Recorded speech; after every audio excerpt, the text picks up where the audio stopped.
अस्सलामुअलैकुम व्यूअर्स। आज जो टॉपिक हम शुरू करने जा रहे हैं इंग्लिश ग्रामर के हवाले से, उसका नाम है द पार्टिसिपल। और ये एक ऐसा टॉपिक है कि स्टूडेंट जो हैं अक्सर ही जो है वो कन्फ्यूजन का शिकार रहते हैं इस टॉपिक के हवाले से। तो उसमें अब इंशाल्लाह हम अभी स्टार्ट कर रहे हैं। तो मैंने इस तरीके से इसको अरेंज किया है कि आप एक दफ़ा इस पूरे टॉपिक की तमाम वीडियोस को देख लेंगे तो इंशाल्लाह नेक्स्ट टाइम आपको कभी पार्टिसिपल के लिहाज से इसके हवाले से कन्फ्यूजन या परेशानी नहीं होगी।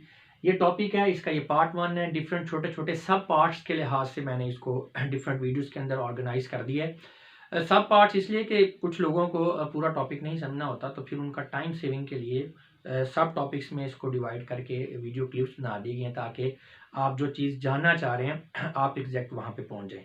और जो लोग पूरा टॉपिक समझना चाह रहे हैं उनको भी फैसिलिटेट किया गया। उसके लिए तमाम पार्ट्स को वन कंबाइंड वीडियो के शक्ल में कंप्लीट इंग्लिश कोर्स वाली जो प्लेलिस्ट है उसके अंदर भी आपको अवेलेबल हो जाएगी। और वैसे भी मैं आपको कहता रहता हूँ कि अगर आप कंप्लीटली किसी टॉपिक को पढ़ना चाह रहे हैं तो उसके लिए फिर आपको मेन जो है उस पर नहीं जाने की ज़रूरत। चैनल पे आपने जाना है प्लेलिस्ट के अंदर, वहाँ पे कंप्लीट इंग्लिश कोर्स वाली जो प्लेलिस्ट है उसके अंदर तमाम जो वीडियोज़ हैं वो कंबाइंड फॉर्म में है। तो चलिए जी स्टार्ट करते हैं पार्टिसिपल को।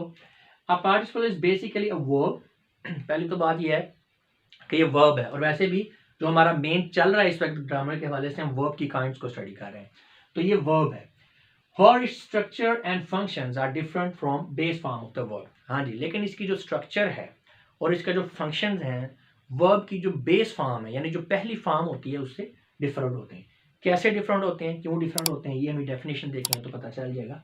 A participle may be defined as that form of the verb. तो पहली बात है आपको ये पता होना चाहिए कि जो पार्टिसिपल है ये वर्ब की फॉर्म है। ठीक है।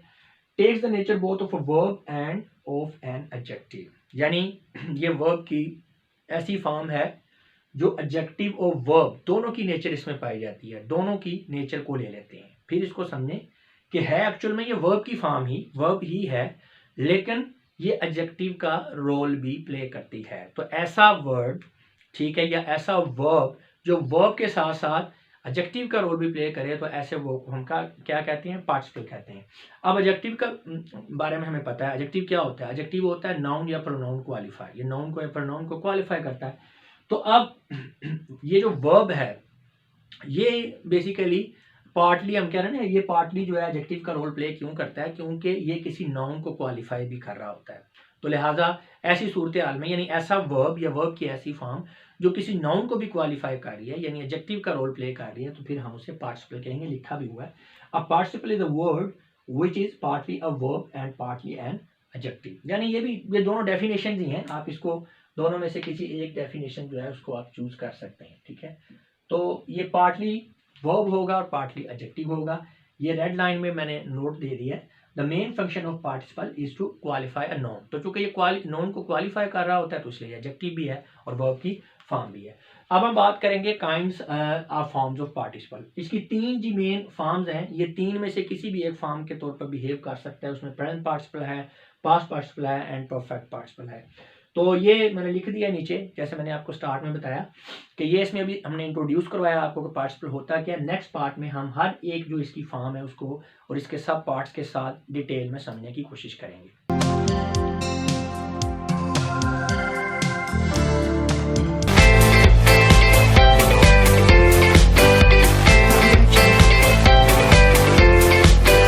व्यूअर्स, हम स्टडी कर रहे हैं पार्टिसिपल के टॉपिक को और इस सिलसिले में ये अभी हमारा सेकंड पार्ट चल रहा है जिसके अंदर हम प्रेजेंट पार्टिसिपल को समझने की और जानने की कोशिश करेंगे। यहाँ पे लिखा भी हुआ है वर्ब प्लस आईएनजी।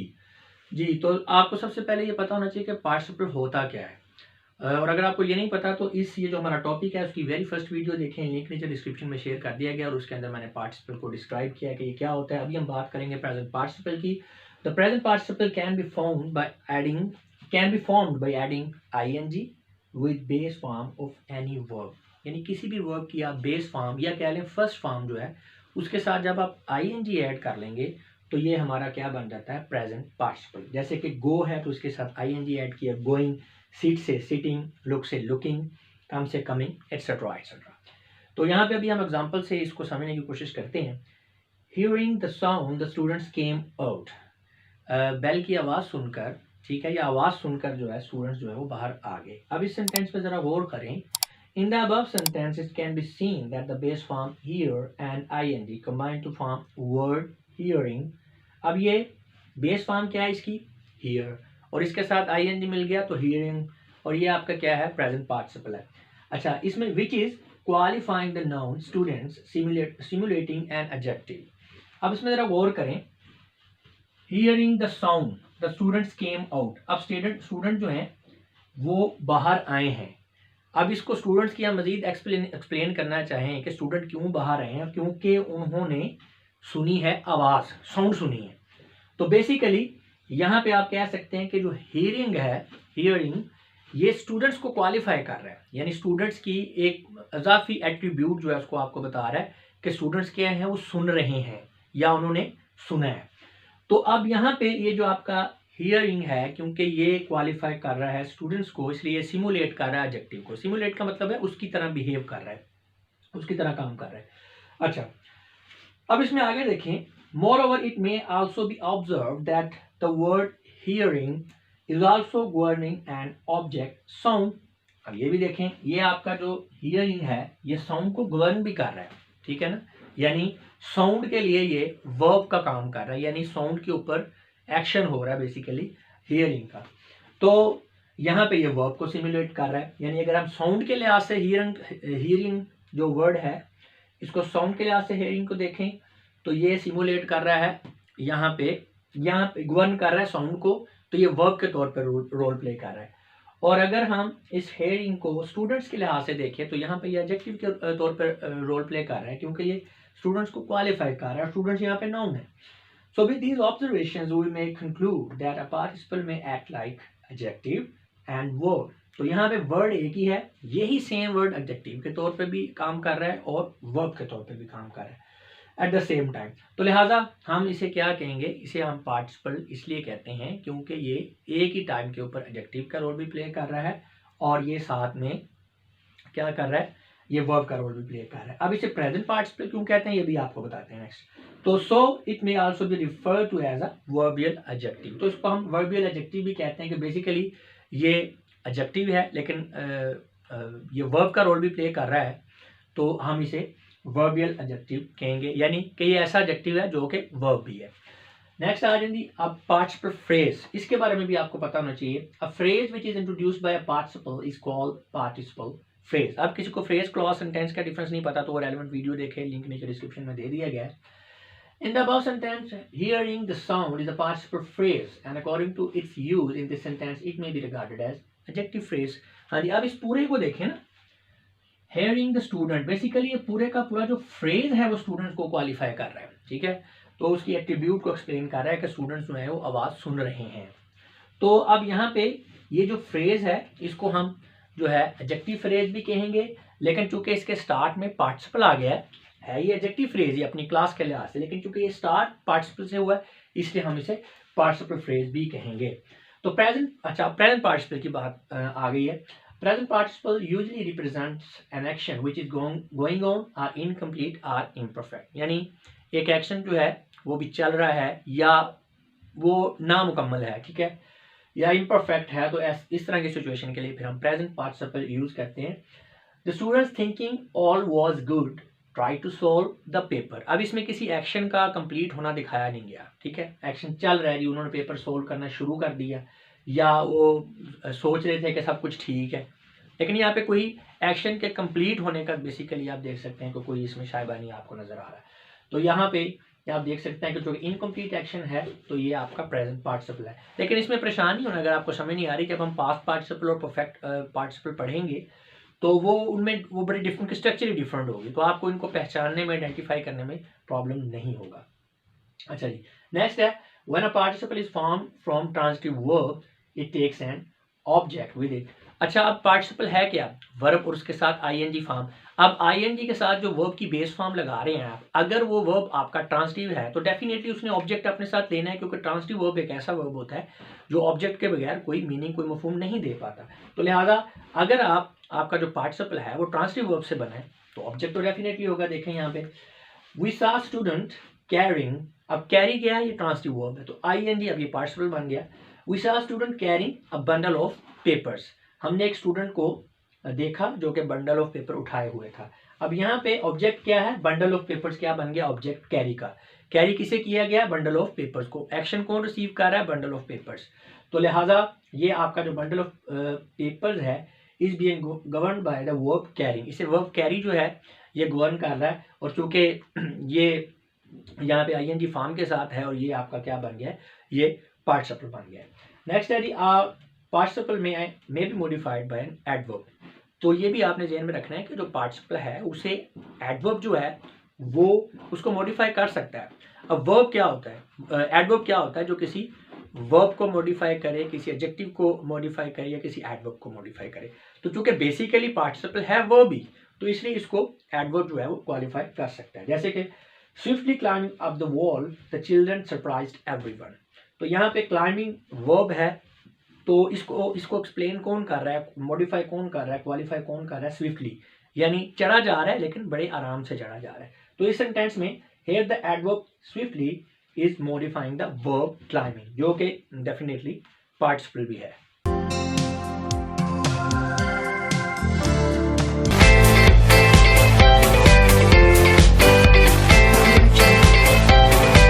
व्यूअर्स हम स्टडी कर रहे हैं पार्टिसिपल के टॉपिक को, और इस सिलसिले में ये हमारी थर्ड वीडियो है जिसके अंदर हम पास्ट पार्टिसिपल को समझने की कोशिश करेंगे। तो उसमें आपको पहले पता होना चाहिए कि पार्टिसिपल क्या होता है। अगर आपको नहीं पता तो इस टॉपिक की वेरी फर्स्ट वीडियो को देखें, उसमें क्लियरली डिस्क्राइब किया गया है कि पार्टिसिपल होता क्या है, क्यों हम इसको यूज़ करते हैं, और इसका लिंक भी नीचे डिस्क्रिप्शन में दे दिया गया है। अगर हम बात करें पास्ट पार्टिसिपल की, a participle which denotes a completed action or state of the thing spoken of is called as past participle।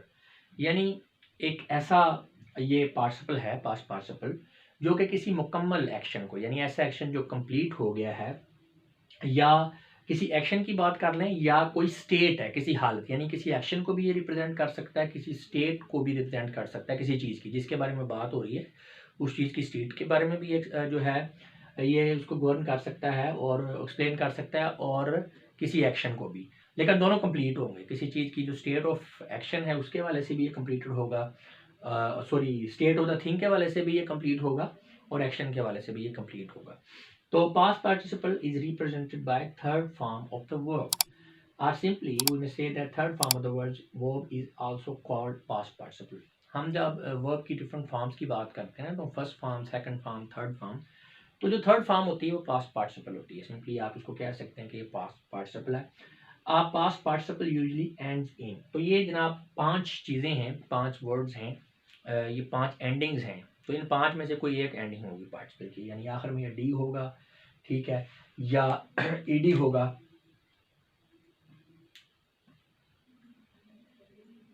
Sorry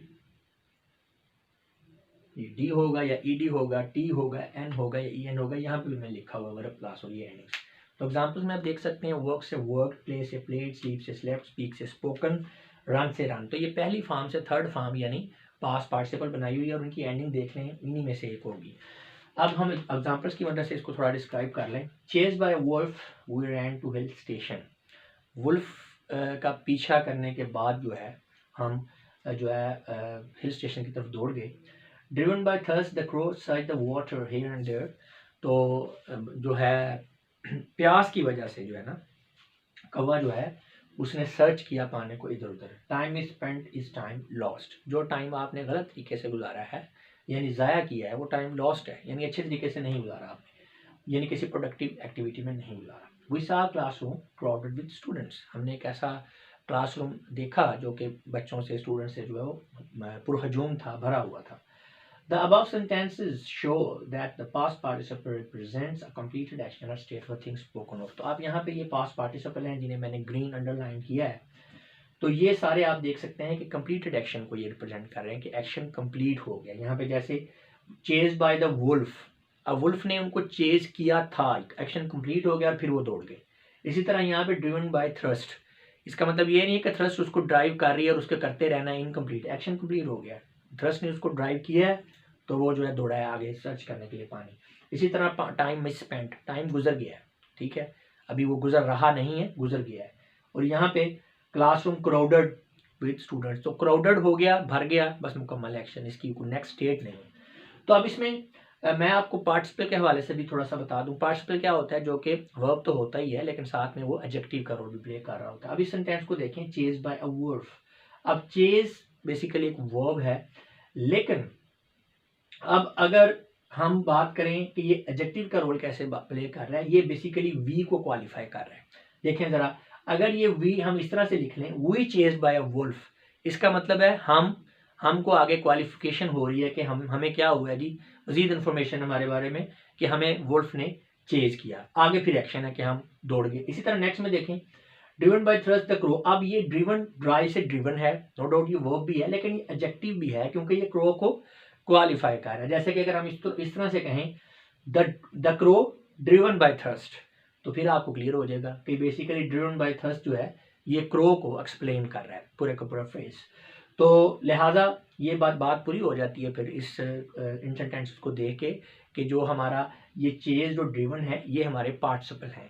participle क्यों है? क्योंकि ये वर्ब भी हैं और एडजेक्टिव भी हैं, और पास्ट पार्टिसिपल इसलिए हैं क्योंकि एक्शन कंप्लीट हो गया, कंप्लीटेड एक्शन को रिप्रेजेंट कर रहे हैं, तो ये हमारे पास्ट पार्टिसिपल हैं। पीछे हमने देखा था कि जब एक्शन कंप्लीट नहीं था, जारी था, ठीक है, इम्परफेक्ट था, तो फिर वो हमारा क्या था, वो प्रेजेंट पार्टिसिपल था।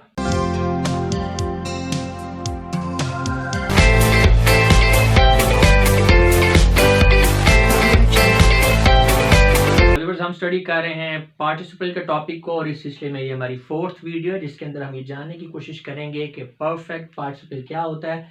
सबसे पहले तो आपको ये पता होना चाहिए कि पार्टिसिपल क्या होता है, और अगर आपको ये नहीं पता तो इस टॉपिक की सबसे पहली वीडियो को देखें जिसके अंदर ये पहले इंट्रोड्यूस करवाया गया कि पार्टिसिपल होता क्या, वो आपको ये जानना बहुत ज़रूरी है, वरना आपको ये समझ नहीं आएगा। तो उसका लिंक भी नीचे डिस्क्रिप्शन में शेयर कर दिया गया है। अब बात करते हैं हम परफेक्ट पार्टिसिपल की। A participle which denotes actions completed at a certain point of time in the past is called as perfect participle. तो ऐसा पार्टिसिपल जो किसी ऐसे एक्शन को रिप्रेजेंट कर रहा है जो कि पास्ट के अंदर किसी खास पॉइंट के ऊपर, या कह लें किसी खास मौके के ऊपर कंप्लीट हुआ हो, ठीक है। It is also a verbal adjective, हम इसे वर्बल एडजेक्टिव भी कहते हैं। क्यों? Form of a verb which is formed by converting the base form of the verb into its third form. तो ये कैसे हम इसको बनाएंगे और इसे हम वर्बल एडजेक्टिव क्यों कहते हैं? क्योंकि ये बनता इस तरह से है कि जो आपने वर्ब की जो बेस फॉर्म है या वर्ब की जो फर्स्ट फॉर्म है उसे आपने उसकी थर्ड फॉर्म में कन्वर्ट कर देना। Third form mean past participle, and then placing the word having before it. तो उससे पहले फिर आप एक वर्ड है हैविंग वो लगा देंगे, तो ये आपका क्या बन गया, perfect participle. Simply past participle से पहले हैविंग लगा देने से परफेक्ट पार्टिसिपल बन जाता है। नीचे दिखाया भी है, शोड शोन, शोड शोन, सी सा सीन, गो एंड गॉन। तो ये इसकी 3 फॉर्म्स हैं, या ये पास्ट पार्टिसिपल फॉर्म्स हैं इसकी जो रेडिंग वाली हैं। अब इनसे पहले हमने तीनों से पहले हैविंग लगा दिया, तो ये सारी की सारी परफेक्ट पार्टिसिपल बन गई है। सेंटेंसेस की मदद से, एग्जांपल्स की मदद से हम इसको समझने की कोशिश करते हैं। Having meal we went to sleep, खाना खाने के बाद हम सोने के लिए चले गए। अब यहाँ पे हमने ये कहा था कि पास्ट पार्टिसिपल किसी ऐसे एक्शन को रिप्रेजेंट करता है जो कि पास्ट के अंदर किसी खास टाइम पे ऊपर जो है वो कंप्लीट हुआ हो। अब देखें, हैविंग मील्ड, खाना खाया जा चुका है, ठीक है। पहले तो बात ये कि एक्शन कंप्लीट है। अब वो मौका कौन सा है, वो कौन सा टाइम है, eight a certain point of time in the past, जो हम बार बार कर रहे हैं, वो मौका कौन सा है, वो टाइम कौन सा है जिसके ऊपर एक्शन कंप्लीट हो गया था। वो टाइम था सोने का, यानी जब वो सोने गए हैं तो उस सोने के टाइम पर, उस मौके के ऊपर, जब वो सोने जा रहे हैं, उस मौके के ऊपर एक्शन जो है खाने का कंप्लीट हो गया था। ठीक है। इसी तरह having work hard he started to play, बहुत ज़्यादा सख्त मेहनत करने के बाद जो है, काम करने के बाद उन्होंने खेलना शुरू कर दिया। अब हैविंग वर्कड हार्ड, काम कंप्लीट हो गया। अब वो मौका कौन सा है पास्ट का जिसके ऊपर ये कंप्लीट हुआ है, जब उन्होंने खेलना शुरू किया, यानी जब उन्होंने खेलना शुरू किया उस मौके पे, उस पॉइंट ऑफ टाइम के ऊपर काम, जो सख्त मेहनत करने का जो काम है वो कंप्लीट हुआ था। Having slept we started our work, तो सोने के बाद हमने अपना काम स्टार्ट कर दिया। हैविंग स्लेप्ट, नींद पूरी हो चुकी है जी, आप सो चुके हैं, एक्शन कंप्लीट है। कब हुआ है? जब उन्होंने काम शुरू किया है, यानी जब काम शुरू किया है तो उस वक्त वो एक्शन कंप्लीट हो गया है। तो in all the sentences above, the perfect participle represents actions completed at some point in the past time। जी, तो ये मैं आपको बता चुका हूँ कि पास्ट टाइम के अंदर जो एक्शन कंप्लीट होता है किसी खास मौके के ऊपर, उसे हम रिप्रेजेंट करते हैं पास्ट परफेक्ट पार्टिसिपल के साथ। अच्छा, अब इसमें मैं आपको थोड़ा सा बता दूं कि पार्टिसिपल के बारे में थोड़ा सा इसको पार्टिसिपल के हवाले से भी देखना चाहेंगे। सिर्फ हम परफेक्ट पार्टिसिपल के हवाले से इसको नहीं देखेंगे। पार्टिसिपल क्या होता है? जिसके अंदर एडजेक्टिव और वर्ब दोनों की क्वालिटीज़ हो। अब यहाँ पे जो मील्ड है ये बेसिकली वर्ब है, वर्क भी वर्ब है, स्लेप्ट भी वर्ब है। लेकिन जब ये हैविंग तो आ गया ना एक्शन के कंप्लीट होने को ज़ाहिर करने के लिए। अब अगर हम ये देखें हैविंग मील्ड, तो ये बेसिकली किसको एक्सप्लेन कर रहा है? वी को। यानी अगर वी को हम स्टार्ट में ले आए, वी हैविंग मील्ड। अब हैविंग मील्ड बेसिकली किसको क्वालिफाई कर रहा है? वी को। तो ये यहाँ पे एडजेक्टिव का रोल भी प्ले कर रहा है ये फ्रेज। हैविंग वर्कड हार्ड, अच्छा ये काम सख्त किया किसने? ही ने। यानी इसको स्टार्ट में लिया, ही हैविंग वर्कड हार्ड। तो इसका मतलब है हैविंग वर्कड हार्ड, ये जो आपका फ्रेज है बेसिकली एक्सप्लेन किसको कर रहा है? मॉडिफाई किसको कर रहा है? ही। तो आप देख सकते हैं कि ये जो अंडरलाइन वर्ड्स हैं ये एडजेक्टिव भी हैं और वर्ब भी हैं, और इसलिए ये क्या है? ये पास्ट पार्ट एडजेक्टिव भी हैं, वर्ब भी हैं, इसलिए ये पार्टिसिपल है। और चूंकि ये पास्ट के अंदर किसी खास मौके के ऊपर किसी खास टाइम पे कंप्लीटेड एक्शन को रिप्रेजेंट कर रहे हैं, इसलिए ये परफेक्ट पार्टिसिपल है। तो इसमें थोड़ा सा मैं रिवाइज कर दूं कि जो present participle, past participle and perfect participle को, ताकि अच्छी तरह से आपको क्लियर हो जाए। प्रेजेंट पार्टिसिपल में क्या था? एक्शन इनकम्प्लीट था या इम्परफेक्ट था, ठीक है। और जो पास्ट पार्टिसिपल था उसमें एक्शन कंप्लीट हो गया था। जो परफेक्ट पार्टिसिपल है इसमें भी एक्शन कंप्लीट हुआ है, लेकिन एक खास मौके पे। और इसकी निशानी ये कि दो एक्शंस बेसिकली आपको नजर आएंगे। एक एक्शन जो है वो कंप्लीट हुआ है और उसके बाद दूसरा एक्शन शुरू हो गया है। तो जो एक्शन कंप्लीट हुआ है उसे हम रिप्रेजेंट कर रहे हैं पास्ट पार्टिसिपल से, ओ सॉरी परफेक्ट पार्टिसिपल से।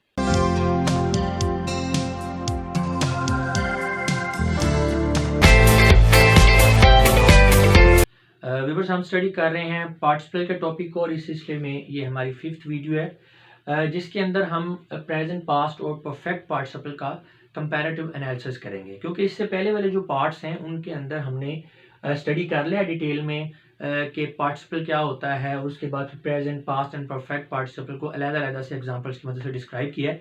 अभी हम इनको इकट्ठा थोड़ा सा डिस्कस करेंगे और साथ में हम इनको कंपेयर करके भी इनका एनालिसिस करेंगे। इससे ये आपका कॉन्सेप्ट जो अच्छी तरह से क्लियर हो जाएगा और जो कन्फ्यूजन होती हैं, जो एम्बिग्विटीज होती हैं, वो क्लियर हो जाएंगी। तो चलिए स्टार्ट करते हैं जी। A participle can be used as simple qualifying adjective. Simply participle होता ही वो है जो वर्ब भी हो और एडजेक्टिव भी हो। तो सिंपली ये क्वालिफाइंग एडजेक्टिव तौर पे भी ये यूज होते हैं in front of a noun, and in doing so they are also called as participle adjectives. हाँ जी, तो ये बेसिकली जिस तरह से एक एडजेक्टिव होता है नाउन को या प्रोनाउन को क्वालिफाई कर रहा होता है, बिल्कुल उसी तरह ये सिंपली का वर्ड इसीलिए यूज किया है कि बिल्कुल उसी तरह ये नाउन या प्रोनाउन को क्वालिफाई करते हैं। और जब ये ऐसा कर रहे होते हैं तो हम इन्हें पार्टिसिपल एडजेक्टिव भी कहते हैं। अभी एग्जांपल्स देखें आपको क्लियर हो जाएगा। अ रोलिंग स्टोन गैदर्स नो मास। अब ये रोलिंग जो है ये पार्टिसिपल है, और चूंकि स्टोन एक नाउन है और उसको क्वालिफाई कर रहा है तो ये यहाँ पे पार्टिसिपल एडजेक्टिव है। We met a tired man sitting under tree, she weaved a tattered dress. A lying man should not be believed. We won a losing game. A burnt lady was shifted to hospital. It is a spoken truth. तो आप देखें जो underline word हैं ये सारे के सारे आपके पार्टिसिपल हैं, लेकिन गौर से करें तो इनके आगे, गौर से देखें जो इनके आगे वर्ड है वो नाउन है, और जस्ट लाइक एडजेक्टिव इसको क्वालिफाई कर रहे हैं। तो लिहाजा ये बात हमारी सच साबित होती है।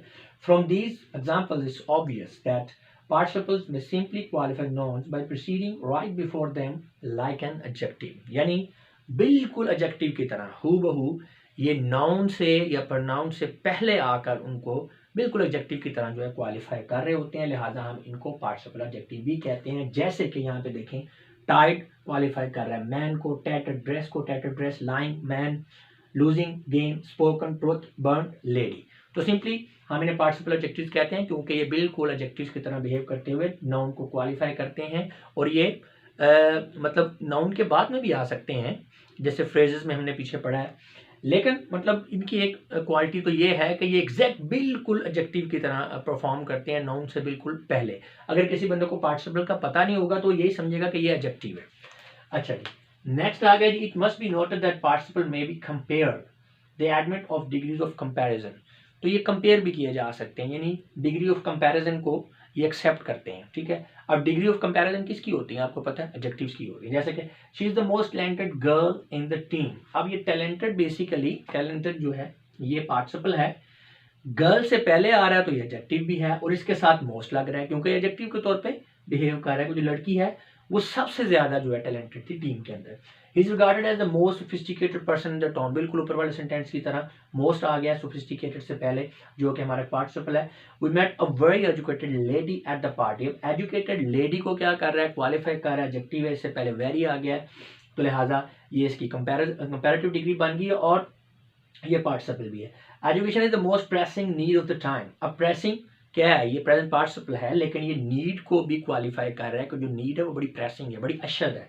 लेकिन इससे पहले मोस्ट आ गया है जो इसको क्वालिफाई यानी जो इसको इसकी कंपैरेटिव डिग्री को एक्सप्लेन कर रहा है कि ये सुपरलेटिव फॉर्म इसकी एक्सप्लेन हो रही है मोस्ट की वजह से। तो सबसे ज्यादा अशद जरूरत जो है वो टाइम की एजुकेशन है। नेक्स्ट है when participle are used adjectively, the present participle is usually passive in meaning, whereas the past participle is active in meaning. ये बड़ी इंपॉर्टेंट चीज़ है, बल्कि ये आपके लिए एक तरह की आइडेंटिफिकेशन भी है प्रेजेंट पार्टिसिपल की और पास्ट पार्टिसिपल की। जो प्रेजेंट पार्टिसिपल है जब वो यूज़ होता है for most of the time ये एक्टिव फॉर्म में यूज़ होता है, और जो पास्ट पार्टिसिपल है वो जो है वो जो प्रेजेंट पार्टिसिपल है वो यूज़ होता है एक्टिव फॉर्म में, और जो आपका पास्ट पार्टिसिपल है वो पैसिव फॉर्म में शो होता है। ये गलती होगी आई थिंक मेरे से, तो ये आपका present participle is active in meaning and past participle is passive in meaning.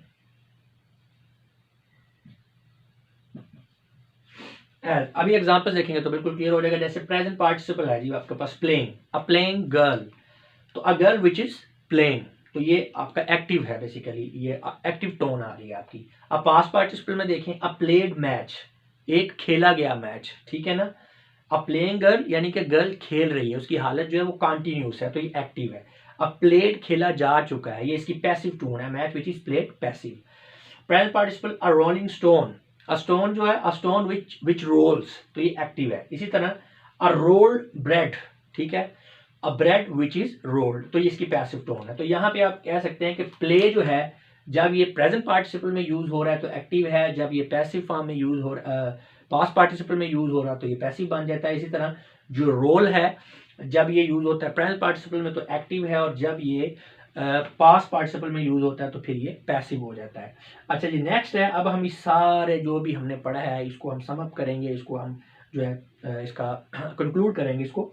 A participle may be regarded as verbal adjective, जी हम पढ़ चुके हैं।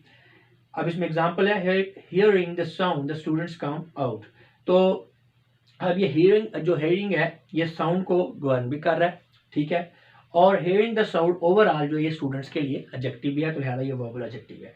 A participle governs a noun or pronoun like a verb. In above examples, sound is a noun which is being governed by the participle hearing. ये मैं आपको बता चुका हूँ साउंड नाउन है और हियरिंग जो है इसको गवर्न कर रहा है तो लिहाजा यहाँ पे वर्ब है, लेकिन ओवरऑल ये एडजेक्टिव फ्रेज बन जाता है जो कि क्वालिफाई कर रहा है स्टूडेंट्स को, जो कि लिहाजा से नाउन है, तो लिहाजा ये वर्ब भी है एडजेक्टिव भी है तो उसे हम वर्बल एडजेक्टिव कहेंगे।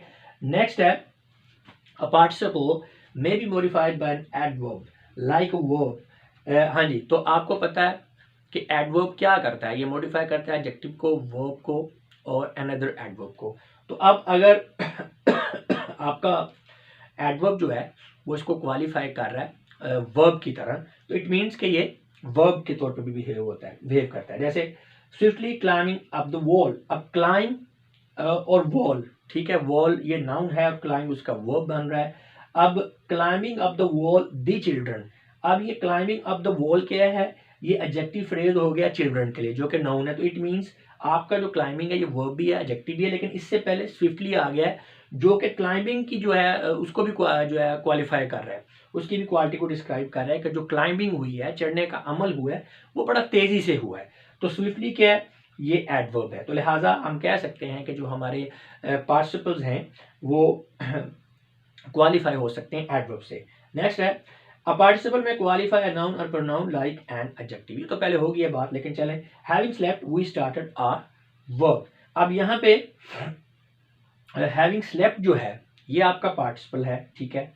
अब स्लीप की ये थर्ड फॉर्म है, स्लेप्ट, स्लीप आपको पता वर्ब होता है। अगर आप इसके सेंस में जाएं तो बेसिकली हैविंग स्लेप्ट जो है ये वी को क्वालिफाई कर रहा है। देखें ना, अगर हम वी को पहले ले आए, we having slept started our work, अब काम ये हो रहा है, स्टार्टेड अ वर्ब। अब हैविंग स्लेप्ट क्या है, ये वी की कंडीशन है, उसको क्वालिफाई कर रहा है कि सो लेने के बाद, ठीक है। तो लिहाजा यहाँ पे ये एडजेक्टिव के तौर पर पार्टिसिपल यूज हुआ है। ई जो है, a participle may be compared like an adjective. हाँ जी, ये भी बात वैसे पहले ऊपर हो चुकी है कि एडजेक्टिव की तरह कंपेयर भी हम इसे कर सकते हैं, लेकिन जो कि हम समअप कर रहे हैं तो ये सारे को हम इसको जो है एक दफ़ा कंक्लूड कर रहे हैं ताकि ये सारी चीज़ें आपको इन पॉइंट्स की शक्ल में जहन नशीन हो जाए। अभी ये 5वां पॉइंट हमारा चल रहा है, she is the most talented girl in the team. अब टैलेंटेड जो है ये आपका क्या है, यहाँ पे पार्टिसिपल और उससे पहले मोस्ट आ गया, उसका मतलब है ये इसके बाद जो है सुपरलेटिव डिग्री यूज हो गई है। अच्छा, नेक्स्ट है जी active and passive forms of different participles. हाँ जी, नेक्स्ट पॉइंट जो याद रखने वाली चीज़ है कि जो हमारे डिफरेंट पार्टिसिपल्स हैं उनकी एक्टिव एंड पैसिव फॉर्म्स जो हैं उनको हमने समझना है कि वो किस तरह से बनती हैं और वो किस तरह से हमने उनको मेमोराइज करना और ये सारी चीज़ें। तो इसको हमने नेक्स्ट वीडियो के अंदर जो है पार्ट 5 और पार्ट जो 6 है उसके अंदर एक्सप्लेन करेंगे। उस वीडियो का लिंक नीचे डिस्क्रिप्शन में दे भी दिया गया है। और अगर आप इस पूरे टॉपिक को एक ही वीडियो में देखना चाह रहे हैं तो उसके लिए आप कंप्लीट इंग्लिश कोर्स वाली जो प्लेलिस्ट है उसमें जाएं, तो वहाँ पे ये एक ही वीडियो में पूरे का पूरा टॉपिक यानी ये सारे क्लिप्स जो है कंबाइंड फॉर्म में भी आपको अवेलेबल हो जाएंगे।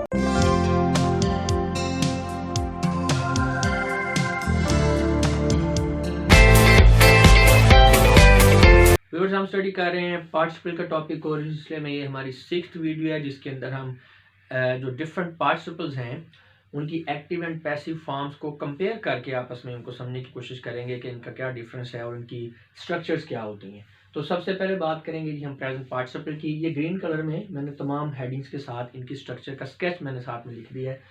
तो यहाँ पे एक्टिव वॉइस में वर्ड प्लस ING होगा और पैसिव में बीइंग प्लस पास्ट पार्टिसिपल होगा। तो ये आपने याद रखना है। अभी हम सेंटेंसेस से इसको समझने की कोशिश करते हैं। Playing the match the boys enjoyed a lot. Match खेले जाने के दौरान लड़कों ने मैच खेलते हुए बहुत इंजॉय किया, ठीक है। अब इसकी पैसिव फॉर्म देखें, the match being played the boys enjoyed a lot. Match खेले जाने के दौरान लड़कों ने बड़ा इंजॉय किया। अब दोनों सेंटेंसेस की ट्रांसलेशन पे फिर गौर करें। पहले जो सेंटेंस है इसकी ट्रांसलेशन इस तरह से हो रही है कि लड़कों ने मैच खेलते हुए बड़ा एंजॉय किया। दूसरे में है मैच खेले जाने के दौरान लड़कों ने बड़ा एंजॉय किया। अब यहाँ पे आपको एक्टिव एंड पैसिव का पहली तो बात ये पता होना चाहिए कि पैसिव कंस्ट्रक्शन हम तब यूज़ करते हैं जब आपको सब्जेक्ट का नहीं पता होता, और एक्टिव तब यूज़ करते हैं जब हमें सब्जेक्ट का पता होता है। अब एक्टिव फॉर्म में बेसिकली सेंटेंस की सेंस पे जाएं तो बॉयज़ जो हैं ये सब्जेक्ट है क्योंकि मैच लड़के खेल रहे हैं, लेकिन जो दूसरा सेंटेंस है उसमें सिर्फ लड़कों के एंजॉय करने की बात हो रही है मैच खेले जाने के दौरान। अब मैच खेल कौन रहा है ये हमें नहीं पता। तो स्ट्रक्चर पे अगर जाएं तो आप देख सकते हैं वर्ब प्लस ING है और इसमें आप देख सकते हैं कि बीइंग है और प्लस पास्ट पार्टिसिपल है। तो it must be noted that action play is continuous in both active and passive construction. हाँ जी, जो प्ले है, जो आपका एक्शन है, मैच जो दोनों जो आपके सेंटेंसेस है उसमें जारी है, कॉन्टिन्यूस है। और प्रेजेंट पार्टिसिपल होता ही कॉन्टिन्यूस या इम्परफेक्ट एक्शन के लिए, इनकम्प्लीट एक्शन के लिए होता है। पास्ट पार्टिसिपल में आ रहे हैं, उसकी स्ट्रक्चर में जाएं तो एक्टिव फॉर्म में वर्ब होगा, उसके साथ D ED T N या EN लगेगा, और पैसिव में भी यही होगी इसकी स्ट्रक्चर, लेकिन थोड़ा डिफरेंट आ जाएगा। देखते हैं। The boys played a match and went to home. लड़कों ने मैच खेला और घर को चले गए, ये एक्टिव फॉर्म है।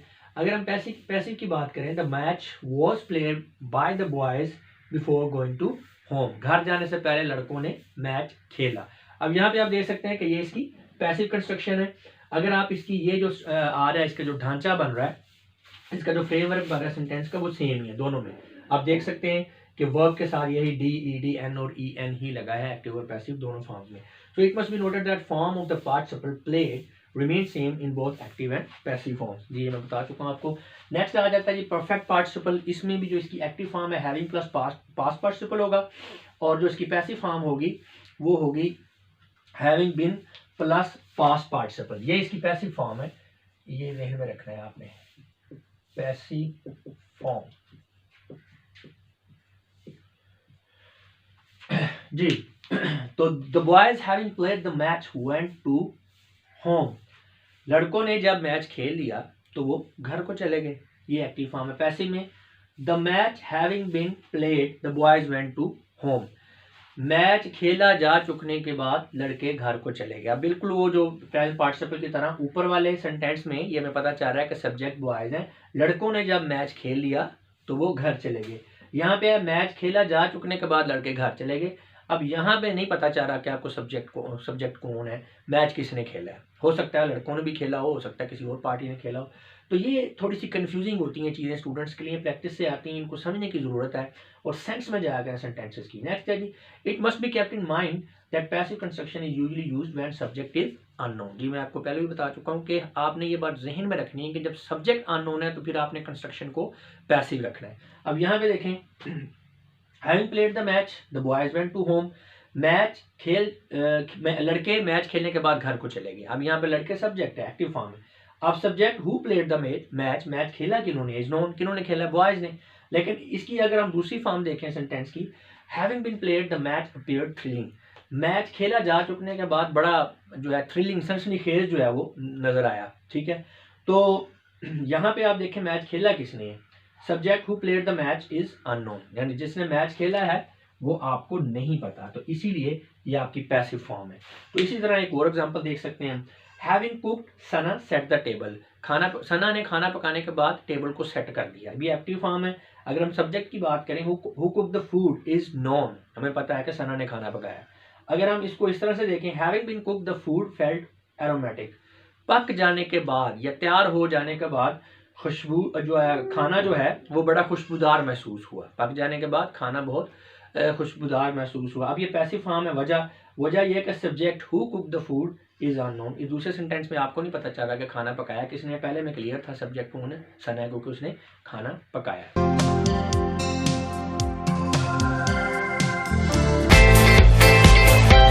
व्यूअर्स, हम स्टडी कर रहे हैं पार्टिसिपल के टॉपिक को, और इस वीडियो से पहले हमने बड़ी डिटेल के साथ पार्टिसिपल को डिस्कस किया है, ये होता क्या है, फिर इसकी काइंड्स को डिस्कस किया है, फिर इसकी डिफरेंट काइंड्स का कंपैरिजन किया है। तो अभी हम स्टार्ट कर रहे हैं इसके यूजेज वाली सीरीज को। अभी हम देखेंगे कि ये पार्टिसिपल मतलब यूज कहाँ पे होता है, क्यों हम इसको स्टडी कर रहे हैं, क्यों हमारा इसके ऊपर इतना ज़्यादा फोकस है। तो इस सिलसिले में ये पहली वीडियो है तो जिसमें हम देखेंगे कि जो पार्टिसिपल का यूज़ है उसमें देखेंगे कि ये टेंसेस के हवाले से जो है टेंस बनाने के लिए इस्तेमाल होता है। उसके बाद इसके जनरल यूजेस हैं वो नेक्स्ट वीडियो में हम स्टडी करेंगे।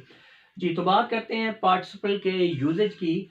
तो सबसे पहले जो है use of participle in making tense. जी, टेंस बनाने में ये इस्तेमाल होता है। Present participle is used to make continuous tenses active voice with the help of verb be. जी, तो आपका जो प्रेजेंट पार्टिसिपल है वो कॉन्टिन्यूस टेंस बनाने के लिए इस्तेमाल होता है, और कॉन्टिन्यूस टेंस की एक्टिव जो है वॉइस फॉर्म है उसमें ये इस्तेमाल होता है। वर्ब बी जो है इसमें उसकी एक टाइप्स यूज होती हैं, is, am, are, was, were, will be, shall be, etcetera. अभी सेंटेंसेस में इसको देख लेते हैं। I am playing the match, मैं मैच खेल रहा हूँ। He is playing the match, वो मैच खेल रहा है। They are playing the match, he was playing the match, they were playing the match. I shall be playing the match, मैं match खेल रहा हूँगा। I will B playing the match, मैं match खेल रहा हूँगा। तो आई के साथ आप विल और शैल वैसे तो दोनों लगा सकते हैं, लेकिन आपको समझाने की गरज से यहाँ पे मैं ही लगाना चाहूँगा कि बास जो है आपके साथ जो प्रोनाउंस है उनके साथ ही लगता है, सॉरी विल लगता है, और कुछ के साथ शैल लगता है। अच्छा जी, तो ये आप देख सकते हैं ये प्रेजेंट कॉन्टिन्यूस टेंस है, और उसके बाद फ्यूचर कॉन्टिन्यूस टेंस भी है, और पास्ट, यानी जितने भी कॉन्टिन्यूस टेंस हैं इन वर्ब्स की मदद से जो है हमारा पार्टिसिपल उनको उनके कॉन्टिन्यूस फॉर्म को बनाता है और एक्टिव वॉइस फॉर्म को बनाता है। हाँ जी, तो टेंसेस के हवाले से दूसरी जो इसकी एप्लीकेशन है, past participle is used to form perfect tenses. हाँ जी, परफेक्ट टेंसेस की एक्टिव वॉइस बनाने के लिए आपका पास्ट पार्टिसिपल यूज होगा, यानी जो कॉन्टिन्यूस जो फॉर्म है उसके लिए हम प्रेजेंट पार्टिसिपल को यूज करते हैं, और जो हमारी परफेक्ट टेंसेस हैं उसके लिए हम पास्ट पार्टिसिपल को यूज करते हैं, और इसके लिए भी हम वर्ब यूज करते हैं हैव की अब डिफरेंट फॉर्म्स हैं, has, have, had, will have, shall have, etcetera. तो सेंटेंसेस में इसको देख लें। I have played the match, मैं मैच खेल चुका हूँ या मैंने मैच खेल लिया है। He has played the match, I had played the match, मैं मैच खेल चुका था या मैंने मैच खेल लिया था। इसी तरह I shall have played the match, मैं मैच खेल चुका हूँगा या मैंने मैच खेल लिया होगा। They will have played the match, उन्होंने मैच खेल लिया होगा या वो मैच खेल चुके होंगे। तो यहाँ पे आप देख सकते हैं प्रेजेंट भी है, पास्ट भी है, फ्यूचर भी है, तो इनके जो परफेक्ट टेंसेस हैं उनकी एक्टिव फॉर्म को बनाने के लिए इस्तेमाल हुआ है जी आपका पास्ट पार्टिसिपल। नेक्स्ट है जी, past participle is also use to form passive voice of all tenses. हाँ जी, ये ध्यान में रखना है कि पैसिव वॉइस में तो यूज ही पास्ट पार्टिसिपल होना है, यानी यहाँ पे जब हम बात कर रहे हैं प्रेजेंट पार्टिसिपल यूज होगा कंटिन्यूस फॉर्म के लिए, और जो परफेक्ट फॉर्म के लिए यूज होगा पास्ट पार्टिसिपल, ये इनकी एक्टिव फॉर्म्स के लिए यूज होगा। अगर हम बात करें पैसिव फॉर्म की, तो तमाम टेंसेस की पैसिव फॉर्म के लिए हम यूज करेंगे पास्ट पार्टिसिपल। उसके लिए हम वर्ब यूज करते हैं is, am, are, was, were, will be, shall be, etcetera. तो अभी देखते हैं कि हम अभी बात करेंगे प्रेजेंट इंडेफिनिट टेंस की। The match is played by him, match जो है उससे खेला गया है। तो यहाँ पे आप देख सकते हैं प्लेड पास्ट पार्टिसिपल फॉर्म है। इसी तरह match, the match was played by him, या हर भी कह सकते हैं मैच उससे खेला गया था। The match will be played by him, match उनसे खेला जाएगा। तो यहाँ पे आप देख सकते हैं कि ये प्लेड प्लेड प्लेड इसकी पास्ट पार्टिसिपल फॉर्म ही प्ले की यूज हुई है, और इसके साथ वो प्रेजेंट में इज है, फ्यूचर में पास्ट में वॉज है, और फ्यूचर में विल बी है। एग्जाम्पल्स और देखते हैं। I am surprise, I was surprise, I shall be surprise. तो बिल्कुल उसी तरह मैं हैरान हो गया, मैं हैरान हो गया था, मैं हैरान हो जाऊंगा। तो प्रेजेंट, पास्ट एंड फ्यूचर के ये इंडेफिनिट टेंस है, और ये सारी पैसिव वॉइस में कंस्ट्रक्शंस आ रही हैं। इसी तरह अगर हम कॉन्टिन्यूस की बात करें, the match is being played by him, match उनसे खेला जा रहा है। The match was being played by him, match उनसे खेला जा रहा था।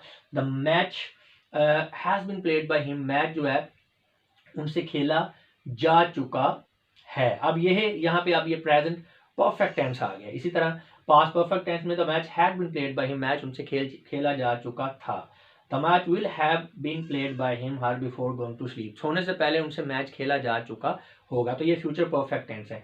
तो व्यूअर्स इन शॉर्ट ये है कि जो पैसिव कंस्ट्रक्शन होगी उसमें पास्ट पार्टिसिपल ही यूज होना है, चाहे प्रेजेंट हो, चाहे पास्ट हो, और चाहे फ्यूचर हो। इसी तरह चाहे इंडेफिनेट हो, चाहे कॉन्टिन्यूस हो, या चाहे परफेक्ट हो। अब जिन लोगों को टेंसेस नहीं आते तो डेफिनेटली उनको मुश्किल पेश आएगी। तो आपको टेंसेस आने चाहिए। ये एडवांस टॉपिक है। जब तक आपको टेंसेस की समझ नहीं आएगी, ये पार्टिसिपल और इन चीज़ों को आप नहीं समझ सकेंगे।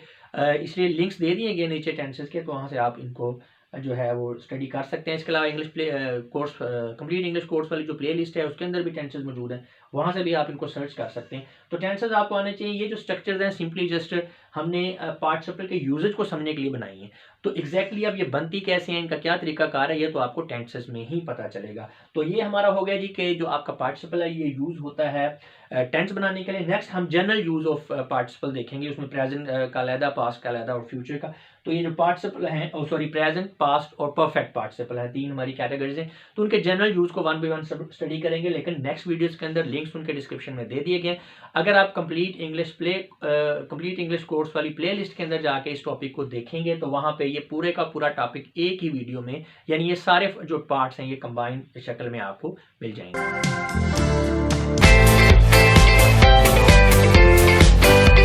व्यूअर्स हम स्टडी कर रहे हैं पार्टिसिपल के यूजेज को, जिसके अंदर हम डिफरेंट पार्टिसिपल जो हैं उनके यूज को समझने की कोशिश करेंगे। तो एक कैटेगरी में हमने पढ़ा था स्पेसिफिक यूजेज ईच पार्टिसिपल के। अभी हम जनरल यूज स्टडी कर रहे हैं पार्टिसिपल के, तो उसमें भी प्रेजेंट पार्टिसिपल का पहला हिस्सा ये चल रहा है, इसके बाद बी होगा जी। तो चलें बात करते हैं यूजेज ऑफ प्रेजेंट पार्टिसिपल की। The present participle is often used as an adjective which qualifies a noun of course, and in such a case it is placed before the word it qualifies. जी ये बिल्कुल adjective की तरह role play करता है। तो चूंकि adjective जो है अमूमन नाउन से पहले होता है, तो बिल्कुल उसी तरह ये बिल्कुल एडजेक्टिव की तरह ये नाउन से या प्रोनाउन से पहले आकर उसको क्वालिफाई कर रहा होता है। जैसे कि यहाँ पे है अ रोलिंग स्टोन गैदर्स नो मास। अब यहाँ पे देख सकते हैं ये पार्टिसिपल रोलिंग जो है बेसिकली स्टोन जो कि हमारा नाउन है उसको क्वालिफाई कर रहा है कि जो स्टोन है वो रोल कर रहा है, उसकी एक सिफ्त को बता रहा है। तो लिहाजा यहाँ पे ये एडजेक्टिव का रोल प्ले कर रहा है। Look at the laughing lady. अब लेडी नाउन है, लाफिंग पार्टिसिपल है, लेकिन ये लेडी को क्वालिफाई कर रहा है, आपको बता रहा है उसकी एक स्टेट को कि जो औरत है वो हंस रही है। बिल्कुल इसी तरह we had an exciting experience during the visit, I have an interesting story to tell you, hearing the sound the students came out. तो आप देख सकते हैं ये पार्टिसिपल जो हैं ये पहले आ रहे हैं नाउन से या प्रोनाउन से और उनको क्वालिफाई कर रहे हैं, लिहाजा ये प्रेजेंट पार्टिसिपल जो आपका ये एडजेक्टिव के तौर पर रोल प्ले करता है। नेक्स्ट वाली part, present participle may also be used an adjective phrase ji.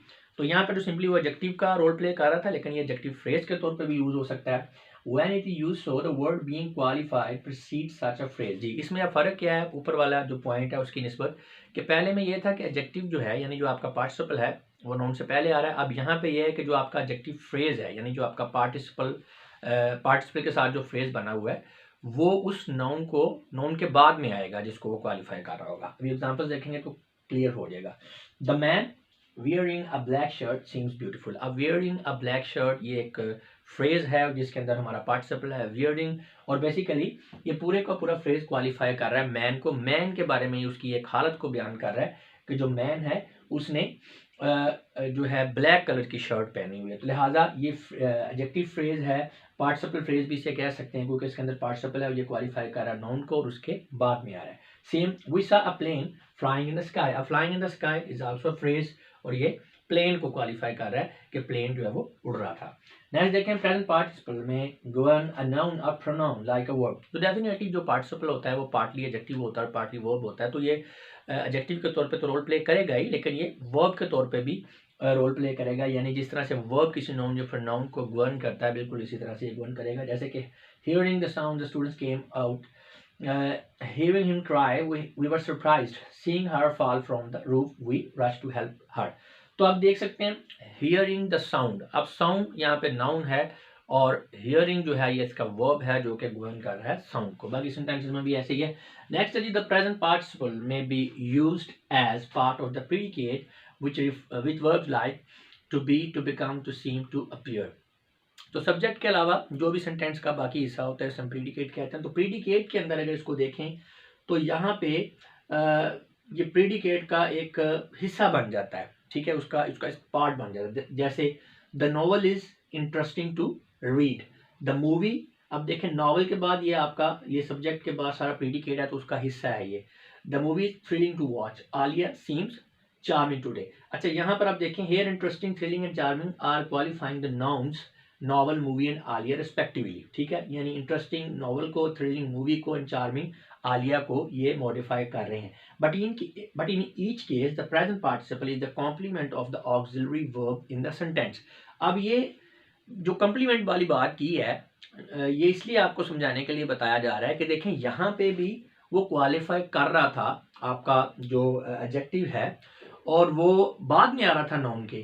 Situation यहाँ पे भी इससे मिलती जुलती है लेकिन इसमें फ़र्क है। फ़र्क ये है कि यहाँ पे ये ऑक्सिलरी वर्ब का कॉम्प्लीमेंट में है। तो इसका मतलब पार्टिसिपल जब ऑक्सिलरी वर्ब का कॉम्प्लीमेंट होगा तो फिर जो है इसका मतलब है कि ये आपके प्रीडिकेट का हिस्सा है, ठीक है। अब कॉम्प्लीमेंट यानी देखें ना, द नॉवल इज, ठीक है, ये ऑक्सिलरी वर्ब आ गया।